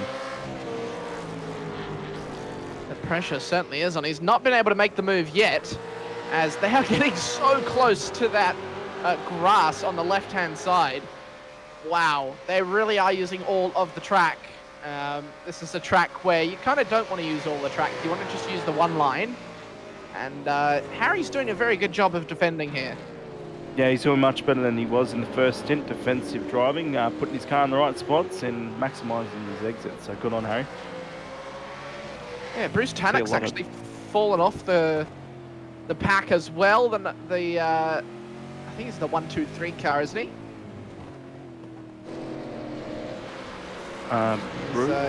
Here's Darren Lobb.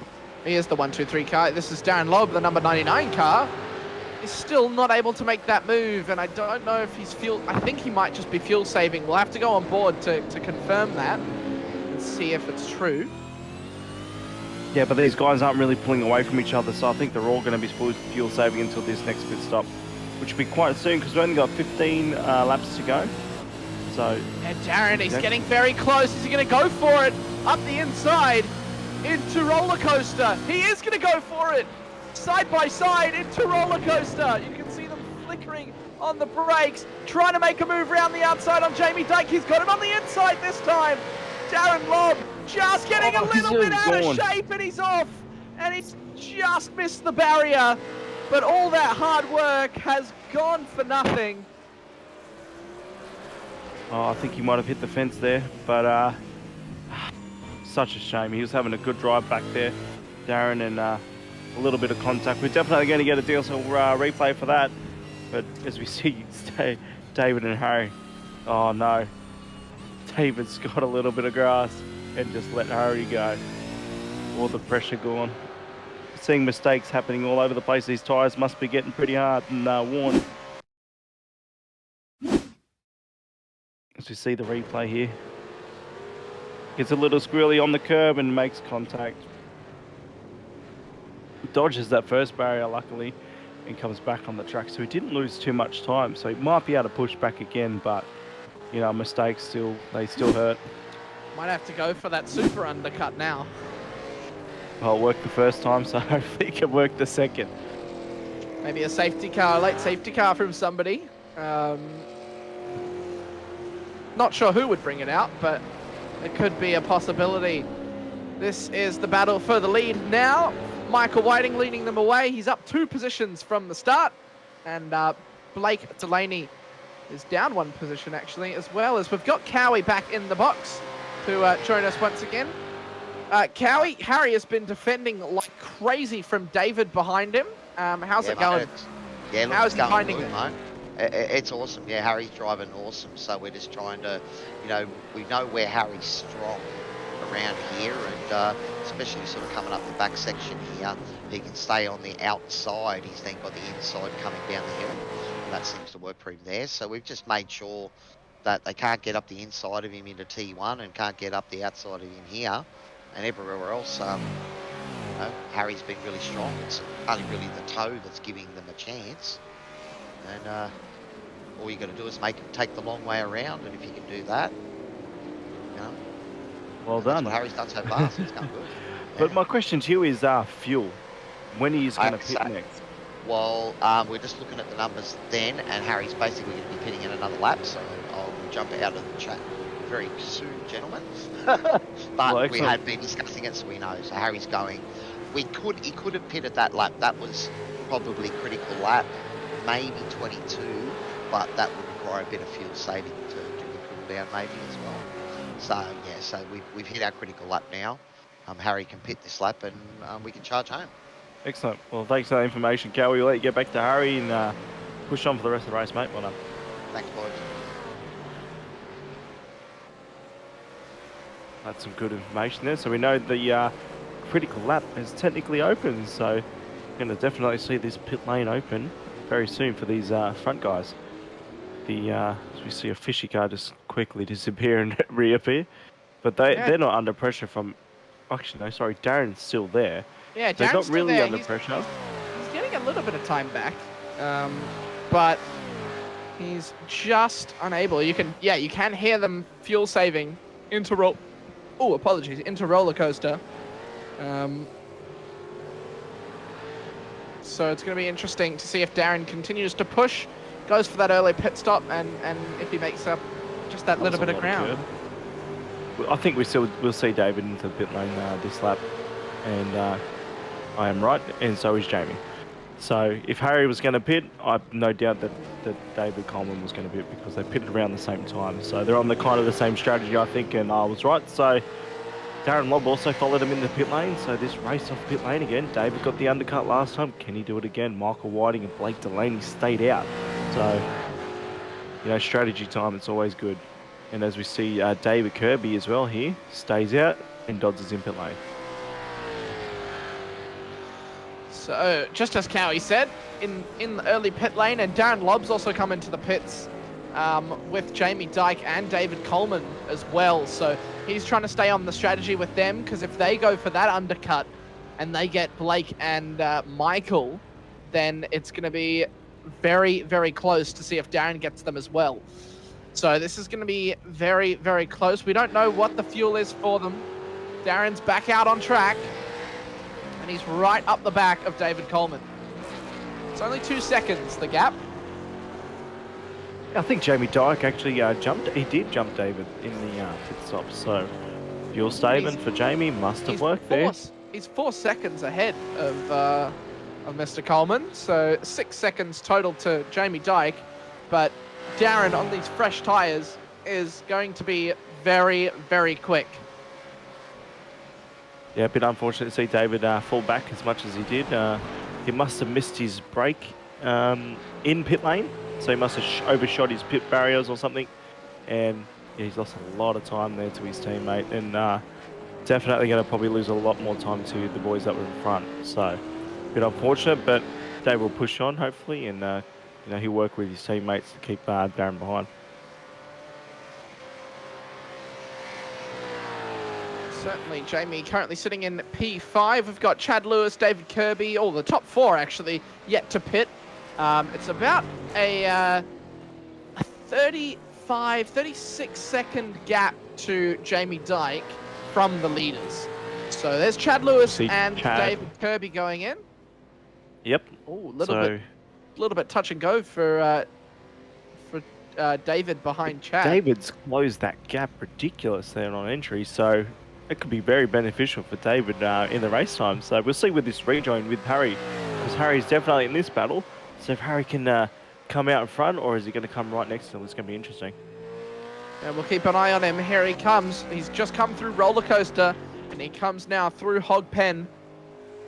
And right on the exit. And here he comes. These boys are leaving the pit lane now. Here they come. It's going to be very tight on exit. It's going to be very, very tight. Is he going to have to go for it up into turn one? He's got to have gotten David Kirby, and I think they've both gotten out in front of him, so he's lost out on the undercut. Yeah, so I was right. I thought David had a very strong pit entry there, and he's actually closed the gap, so Harry's got to really try and push on here. But the overcut, as he goes down the inside, but couldn't get the job done. But again, great respect there to pull out of that move. But as these guys battle, we all know what's going to happen if they battle. They'll bring Harry right back into this fight. Because Harry's only 1.5 seconds behind, as we see Michael Whiting now in pit lane from the lead. So that gives Blake Delaney the lead, and he must be crazy on his fuel numbers to go the extra lap now.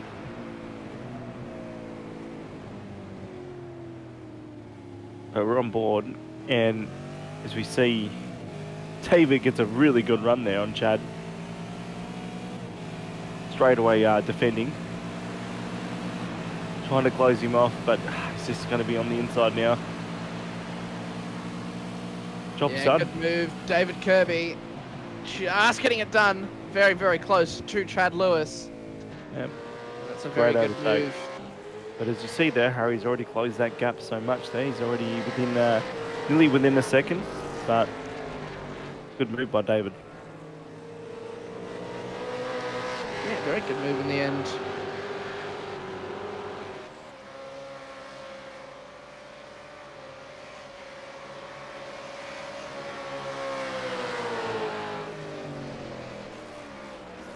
You see someone in front just lock a brake and run a little bit wide. I don't think they're on the lead lap though. Oh, it is. It's Bruce. Oh, wow. So yeah, I just saw it out the corner of my eye. Bruce locking a brake again. Makes a mistake and he's under pressure straight away from David. So the pressure's on these boys of making mistakes, and he's down 3 spots as well. So.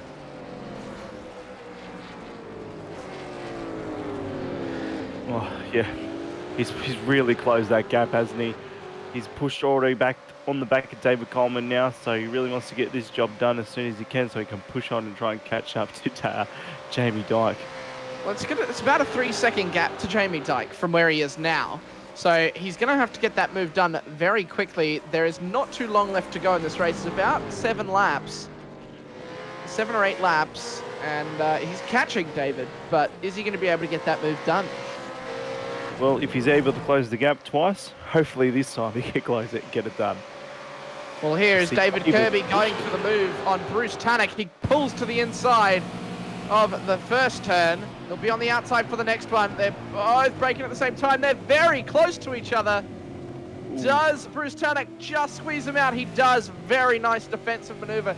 Able to get the car just in front and move it across to get in front to cut David Kirby off. And he does it with ease. Yeah, good racing there from both of them. David's been racing a bit of everybody, so he's knows what he's doing. Bruce has had a couple of mistakes and be kicking himself, and want to keep trying to hold this position. Well, he's going to have a look up the inside now, David Kirby, but just holds off. Oh, little lock up from Bruce Tannock. We've seen a couple of those from him, and a couple of them from the other boys as well. So you were right, Tice, that turn 1 has been the main issue. But the more that these guys battle, the more Harry Dodds is going to be able to get involved with Chad Lewis, as we're going to see now. This is the back of David Kirby and Bruce Tannock. And here comes Chad Lewis. Yeah, it's turning into a 3-car battle now, so it's once soon one to be person 4. starts a battle, and it's going to be 4, that's right. And this is the battle for P6 at the moment. So 25 seconds behind the top 5. So it's a very split field, but at least it's a split field with a bunch of drivers all together. Well, that's right, there's battles everywhere. So, the top 5 are having a good battle. And then we see from 6th back to Harry in 9th is also having a tight, good battle on track. So as we see, David's definitely going to have a run here. Yeah, he's got it. He's choosing the outside once again. Is he going to be able to pull it off this time? Bruce late braking once again. Up the inside into the starter roller coaster. Does he get the car in front? This time he doesn't. He forces him onto the grass. And Chad Lewis is going to be able to capitalize. David has to get the car back under control. That's going to have to be a redress, I think, from Bruce Tanak. As Chad Lewis, Chad's onto the grass. And after a very, very good race, a good recovery race, he is off into the grass, into the barrier, and that is just that domino effect that I spoke about, that one person makes that mistake, as there's another one, contact between Darren Lobb and David Coleman. That's going to be another redress as well. It's all happening here at Virginia International Speed Raceway. Wow. You say one thing and it happens everywhere. Yeah, wow. Harry's capitalised off that. And yeah, David just a bit unlucky. They got the bump. Definitely, I think that's going to be a redress as well. So we'll wait for the race control. Of course, here's a action replay. No, definitely no overlap there. Gave him the bump, and it sends David into a nice drift. He did well to catch it, and he hasn't lost much time, but he's definitely lost the position there. So a bit unfortunate for David.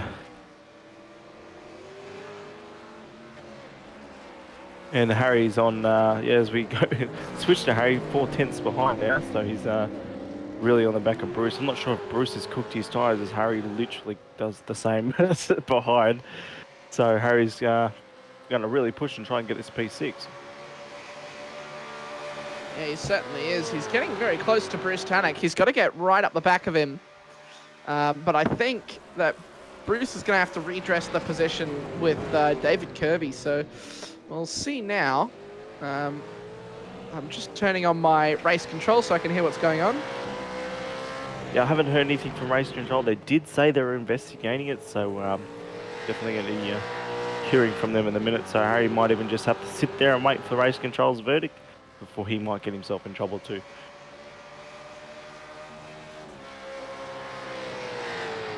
But there's still nothing from race control. 6/10 is the gap, Harry, but he's up one spot, and Blake Delaney's closing the gap out in front too. 5/10 the gap now in front. So there's battles for P6 and there's battles for P1.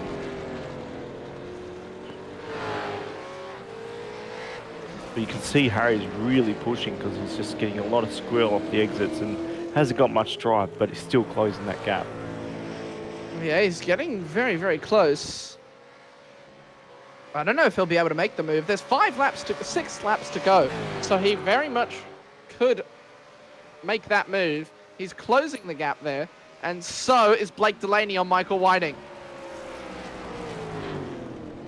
Yeah, it's going to be a battle for the lead, the teammates. It's the battle for the championship. So I don't know if they're going to play for keeps or not, but it'll be interesting to see. With, as you said, 6 laps to go. Yeah, I think it's they're both going to be asking Jamie Dyke, their team principal, if they can just go hammer and tongs out for the race win. As we can see, Jamie as well, he's sitting in P3, kind of a quiet achiever. He hasn't been caught up in too much action, just sitting there doing his job and doing it well. So well done to Jamie. He's up 2 spots from his starting position, but yeah, having a quiet race. Yeah, Jamie just sort of dropped back from these two, and he hasn't actually seen too much action. Oh no. Oh, there it is. There's the penalty. We've just heard it over the radio. So he got black flagged for the incident, as here's Darren Lobb going off in turn 1. That's P4, so David's gone up another spot now. I think that is Darren redressing in his own little way. But Bruce Tanak has been given a black flag, so he's going to be having to take a drive-through penalty. I'm sure that is going to hurt him quite a bit. Yeah, I'm quite surprised they didn't ask him to actually redress that position a bit earlier. But now he's got to serve a drive-through penalty. It's, you know, not much of a pit lane, but, you know, a drive-through penalty nonetheless still hurts. Yeah, it certainly does.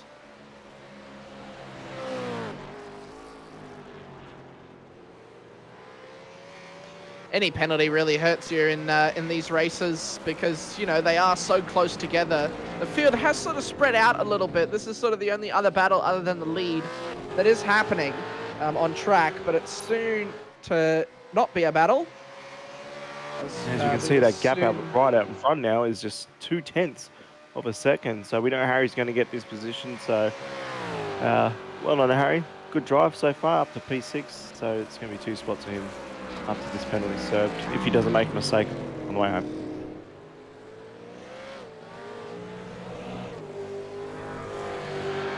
He's had a very up and down season too, Harry. He's been pretty, I wouldn't say inconsistent, but he's been around that mid-pack, Harry has. So driving well for performance in racing, you know, doing his sponsors proud, which is his major sponsor on the side is Too Easy Finance, and you know, me as the team boss, he's, you know, showing off quite well. So, well done, Harry. Well, here's Bruce taking that pit lane penalty.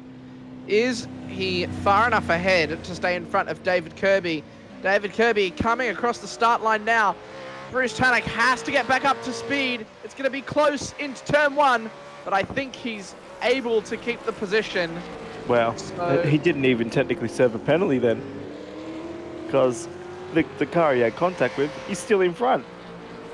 Yeah, so I think you should have had a redress earlier, but here is Darren Lobb on the back of David Coleman, and they're about 10 seconds away from Jamie Dyke, so dropped right down the bottom. So not the race that Darren Lobb would have wanted, but David Coleman is going to be loving this. Yeah, David Coleman up 3 positions, and he's going to hold on to this as much as he can, so... Oh, I thought he was going to go for a move then, but no, he sits back in. Very tough corner, as we've seen before. People trying to go too wide through there. But Coleman holding on. Turn 1's probably the next spot he's going to have a look. As you see, Blake Delaney, the pass of the lead. Here he goes into turn 1. Blake Delaney on Michael Whiting. There's 3 laps to go after this. He's got the inside line. Is it going to be enough to hold the position on Michael Whiting? Just looks like he's got it. As we see over there, over across the hill. He does. Darren Lobb has Coleman as well. Darren Lobb has Coleman. So 2 moves happening in at turn 1. The span of 1 turn. Yeah, both passes were at turn 1. So good pass by Darren, and again a good pass by Blake. So well done. Yeah, really good. We'll get another look thanks to DSL Welding Services of this move into turn 1. Did he have it done all the way in? No, he did it under braking. Just that little bit later braking from Darren Lobb. A little front lockup, but overall got it done nice and easy. Yeah, good move. He got back across and was able to cut off David Coleman's a possible switchback or under over or whatever you want to call it, and was able to get back into it as Blake Delaney coming up to the back of Alex McManus, who has had a quiet race, hasn't really been involved with anything, been quite off the pace for his standards. So yeah, quite a low-scoring race for Alex today, but you know, finishing the race, grabbing some points, it's probably a good finish anyway. As we see these boys still pushing on, not letting each other go, but I think Alex will let him go on the straight here. Yeah, I think you're definitely right. He's going to have to pull away sooner rather than later and let these 2 through, not get involved in it. As I think he is pulling over. There you go. Well done. Pulls over to the right. Just on the pit exit, I think, which is the safest way to do it. No confusion there. But who's your driver of the day so far? You know, a lot of good battles out there. I'm not too sure. I think it's just been a really solid drive from Michael Whiting. To be honest, he's sort of just not really put a foot wrong. But I think I'm going to actually have to give it to David Coleman because he has driven a really, really good race this evening. And he's put through probably one of his better drives. here, and I don't think that's due to the lack of grid. That being the lack of drivers. I mean, I think it's just down to him putting in the practice, putting in the hours, and hard work paying off. Yeah, I'm going to say Mr. Jamie Dyke is on screen now. He's just literally been the quiet achiever today. He's kept out of trouble, doing his laps, and looking good while he's doing it. Yeah, he certainly has. He's been onto it tonight, Jamie. A little bit of contact with a couple of other cars, but overall, I think he did very well. Darren Lobb was trying to catch him, but 7.5 seconds. You can't really make that up in 2 laps if you're doing that without a safety car or a spin. But given there's only 2 laps to go, there will be no more safety cars. The safety car has to do 2 laps around here. So, no safety cars. I suppose you were right. I thought we might get one. If I was right in both races, I'll take that. Nah, we're gonna have to round up, I think. So you said 1, so you're still wrong. As here's Bruce Tanek defending from David Kirby. Is David going to be able to make this move? Yeah, he's definitely going to not let him sit there in front. The position's well, he's there. going to the inside. They're going to be side by side going into roller coaster again. Oh, a little bit of contact from the back of that was at high speed car, and that was at very high speed. It looks like David's got a little bit of damage to the front end of that Commodore. He does have a little bit of contact with the front right, and that was very, very close to ending in disaster for Bruce Tanek. Yeah, nearly both of them having nearly flipped or crashed there at a very high speed part of the track, but hopefully they can race on and get there. We still see these leaders going at it. 2/10 is the gap, and they're just pushing on. Over here, David's actually reported that incident as well onto race control, so race control will be looking into that.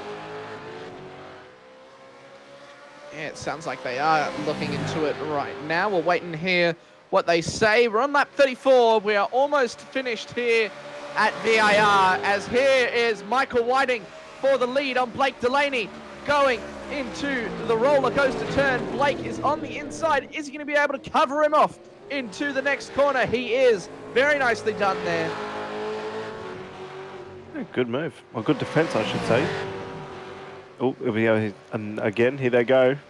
Too wide. It backs out of it nicely, David. Can't go too wide through these S's. It's given him a lot of room there as well, so he might be trying to get him at the tree and try to push onto that back straight. So we do see the white flag for the leaders now. They're on their last lap, but I don't think Michael's going to let him go.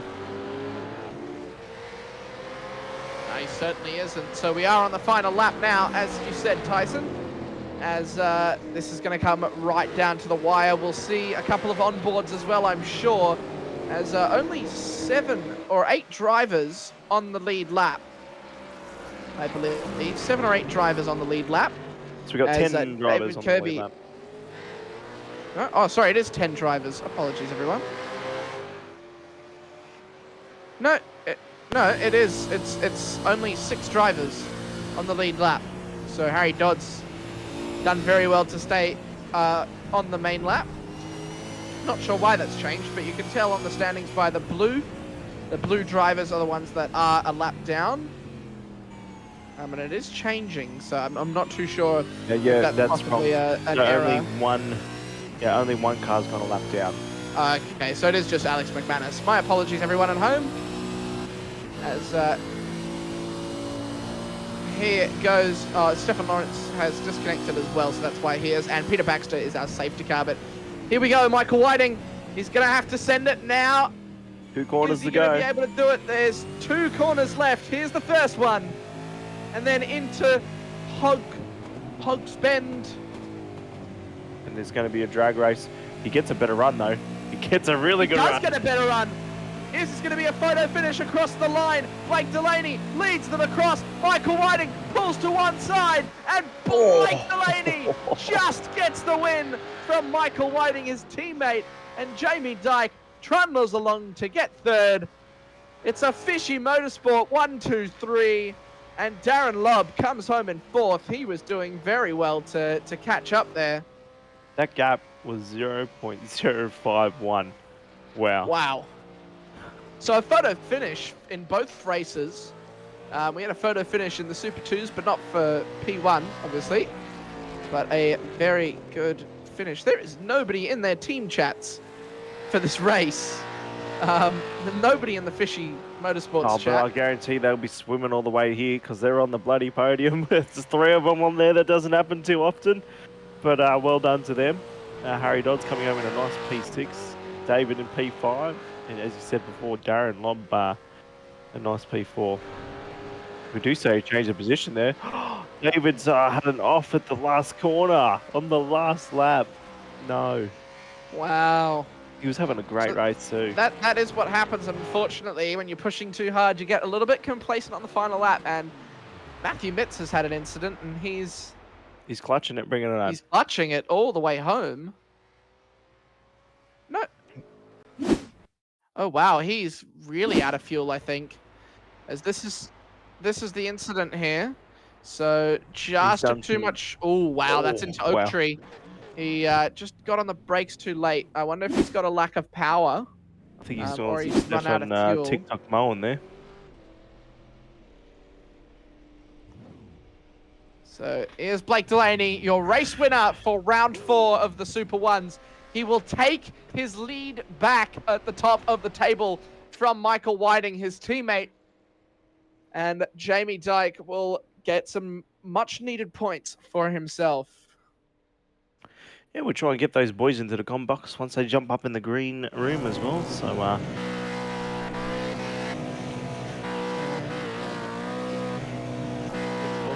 let's just see the bird out here from Michael. Wow. We'll get those boys into the green room as soon as we can.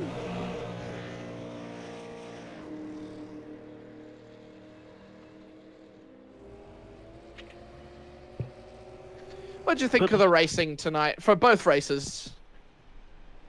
Super 2 was full on, full of action, which is awesome. And then we go into Super 1, and it's everywhere.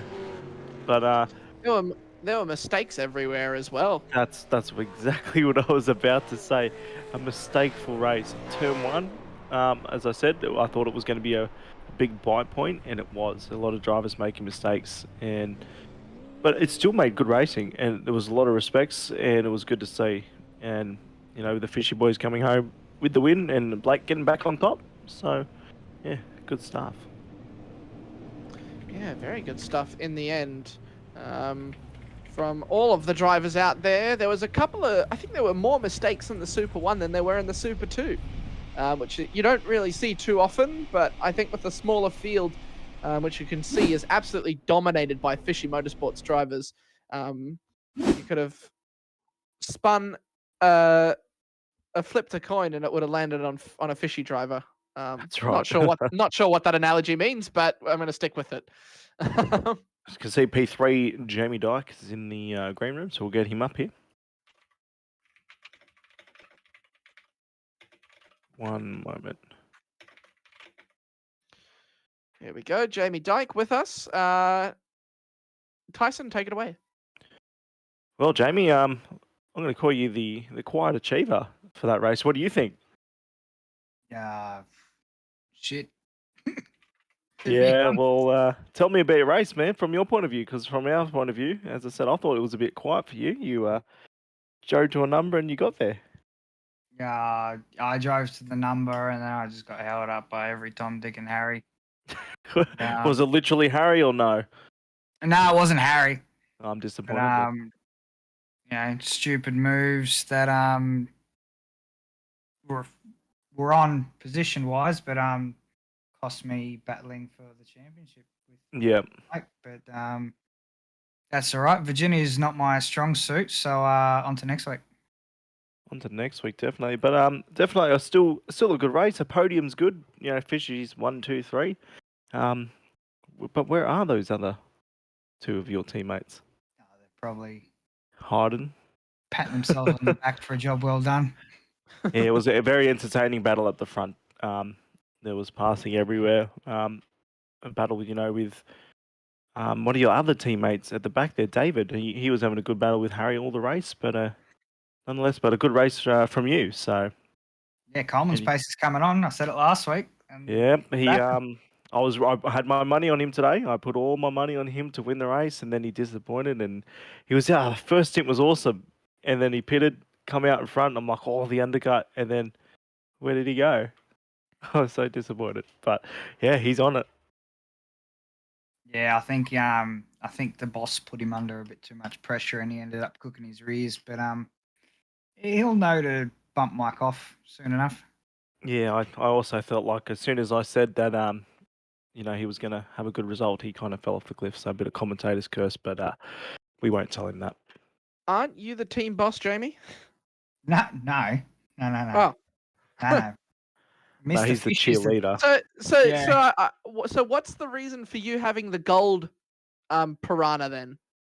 When we made our livery update, we all got the pick of a new flavor, a new color, and I liked the OG original Fishing Motorsports color, so I just preferred the gold fish instead over the chrome. Fair enough then. I thought it was a statement thing. Oh, it is a statement. Gold's better than chrome, but 100%. everyone else will beg to differ. It does look fair good. Enough. But we've got the rest of the boys here now, so I'll bring them in. Are in. Take it away, Tyson, once again. Well, we'll start off with you, Michael, before we get to Blake. Sorry. What a race, boys. Michael, tell us from your point of view how that went, man, after those pit stops, because it was looking very, very tight the entire way. So yeah, look, I saw Blake heading off under the tree, and I thought, oh, geez, I hope that doesn't ruin his race, and it certainly didn't. It sounded like he was on the save most of the race, and then after the last pit stop, he was only the second behind me, and I thought, oh, geez, we're on here. I'd asked Jamie Dyke, the team owner, if it was okay if we did a bit of inter-team racing. Yeah, it was very good to see. I think Blake just wanted to do some, as I call it, the TikTok mowing out there at the tree. We saw Stefan the other day do it, and in Super 2, so he just wanted to get on it and join everyone else, didn't you, Blake? Didn't I say that, Tyson, that Blake and Michael would be asking for if they could battle? Yes, you did. And it was a good battle. It made for great coverage for us. So a big congratulations to you, Michael, for the for P2. But I think that flipped you from P1 in the championship, doesn't it? Yep. It does. You're going to have to come back next week bigger and stronger, isn't that right? And definitely watch out for Coleman, because he seems to be coming with a big fight. So big congratulations to you on your P2. And Blake, from your point of view, man, what happened at the start? Just buggered up on turn 4. Got let lob past, and then had nothing but to pressure him, really, to be honest. And then he went off, and then Mike, I suppose, was chasing me down, and then made a stupid mistake up around the tree. And the only way to catch him was to save fuel, and probably put in about 7 litres less than him at each stop to get close. But so you ended up saving a lot of fuel. Like, how much fuel did you end up saving in that? Because we did hear the engine keep cutting from you fishy guys. So, I noticed you do it a lot. I don't know what you're talking about, but yeah, we saved a little bit of fuel. But no, the team orders were definitely there. It's just I think you had the team boss around the wrong way. Michael Whiting's the owner and proprietor of Fishy Motorsports, and we definitely had to ask whether or not it was okay to put a move on him. Well, I'll have a listen to it. Gonna point fingers at someone, we'll just blame David. No, but I didn't have enough fuel. I had one shot at him. If I didn't make that move, I would have been in a bit of strife. I was 0.2 crossing the line, and he almost got me in the end anyway. Well, it was a fantastic battle, guys, and as well, I just want to give your other teammate David Kirby a big shout out, because he had a really strong race there. Bit of tangling in the end, but not to take the fame away from you boys, but a good strong day for the fishies. So well done. Yeah, Coleman had a horrible day about a week ago, and ever since then, he said he was going to give it away and sell his gear and do all those things. But ever since then, he's he's just put the sword to everyone. He's been fantastic. So Yeah, I he was a thought he was decent going to. driver out there. I was hoping he was going to win today. I put my money on him in that first stint when he undercut you, and I was like, oh, he's out the front. What's going on? And then, the pace kind of fell off a bit, and you guys were just pyong. But I'm very impressed with David's pace there. So well done to him, and I hope to see more. Yeah, he's a bit of a fan favourite, old David Coleman. He's always someone's birthday, and he's normally the one letting everyone know. And it's quite impressive having him around. But definitely he's found some pace the last week. I don't reckon he's left the simulator. I'd be I wouldn't know whether he's been to work this week. He's definitely done a fair bit of practice though. Oh, it's good to hear. So big shout out to Kirby too. He's had a bit of a bad spell recently. So as long as he keeps his chin up, mate, that spell will end. We've all been there, that's for sure. That's right. And just last, boys, for your sponsors, and since you're all on the same team, I'll leave that up to you, Michael. Well, instead of Michael doing it, because we heard Jamie was taking the piss out of all of us before we got up here. So, Jamie, would you like to run through the sponsors? Yes, please, Jamie. I would. Yeah, Jamie. Sponsors, buddy. Sponsors from the team, boss. I'll do it. Big shout out to West End Motor Group, DC Shades, Relax Marine and Game Fishing, Precision Sim Training, and who else have I forgotten? Black Wolf Graphics. Black Wolf Graphics for all the team liveries. And obviously, big shout out to all you guys in the broadcast room and all the guys at SRW that make it happen pretty much every night. So, big shout out to you boys as well. Oh, thanks, guys, and thanks for putting on a great show out there today. So, on to next week. That fight for the championship is definitely on, boys. So, congratulations again. Well done. Yes. Cheers, mate. Well, I do believe that brings us to the end of our broadcast here on SRW TV, the end of our V8 Supershow that we always do on Sunday night. So a big thank you to everyone who has tuned in tonight. A big thank you to our sponsors, DSL Welding Services, Dragonrc, and of course, Promo Dept, our safety car, which we thankfully didn't see in the Super Ones. But that will do it for round 4 here on SRW TV.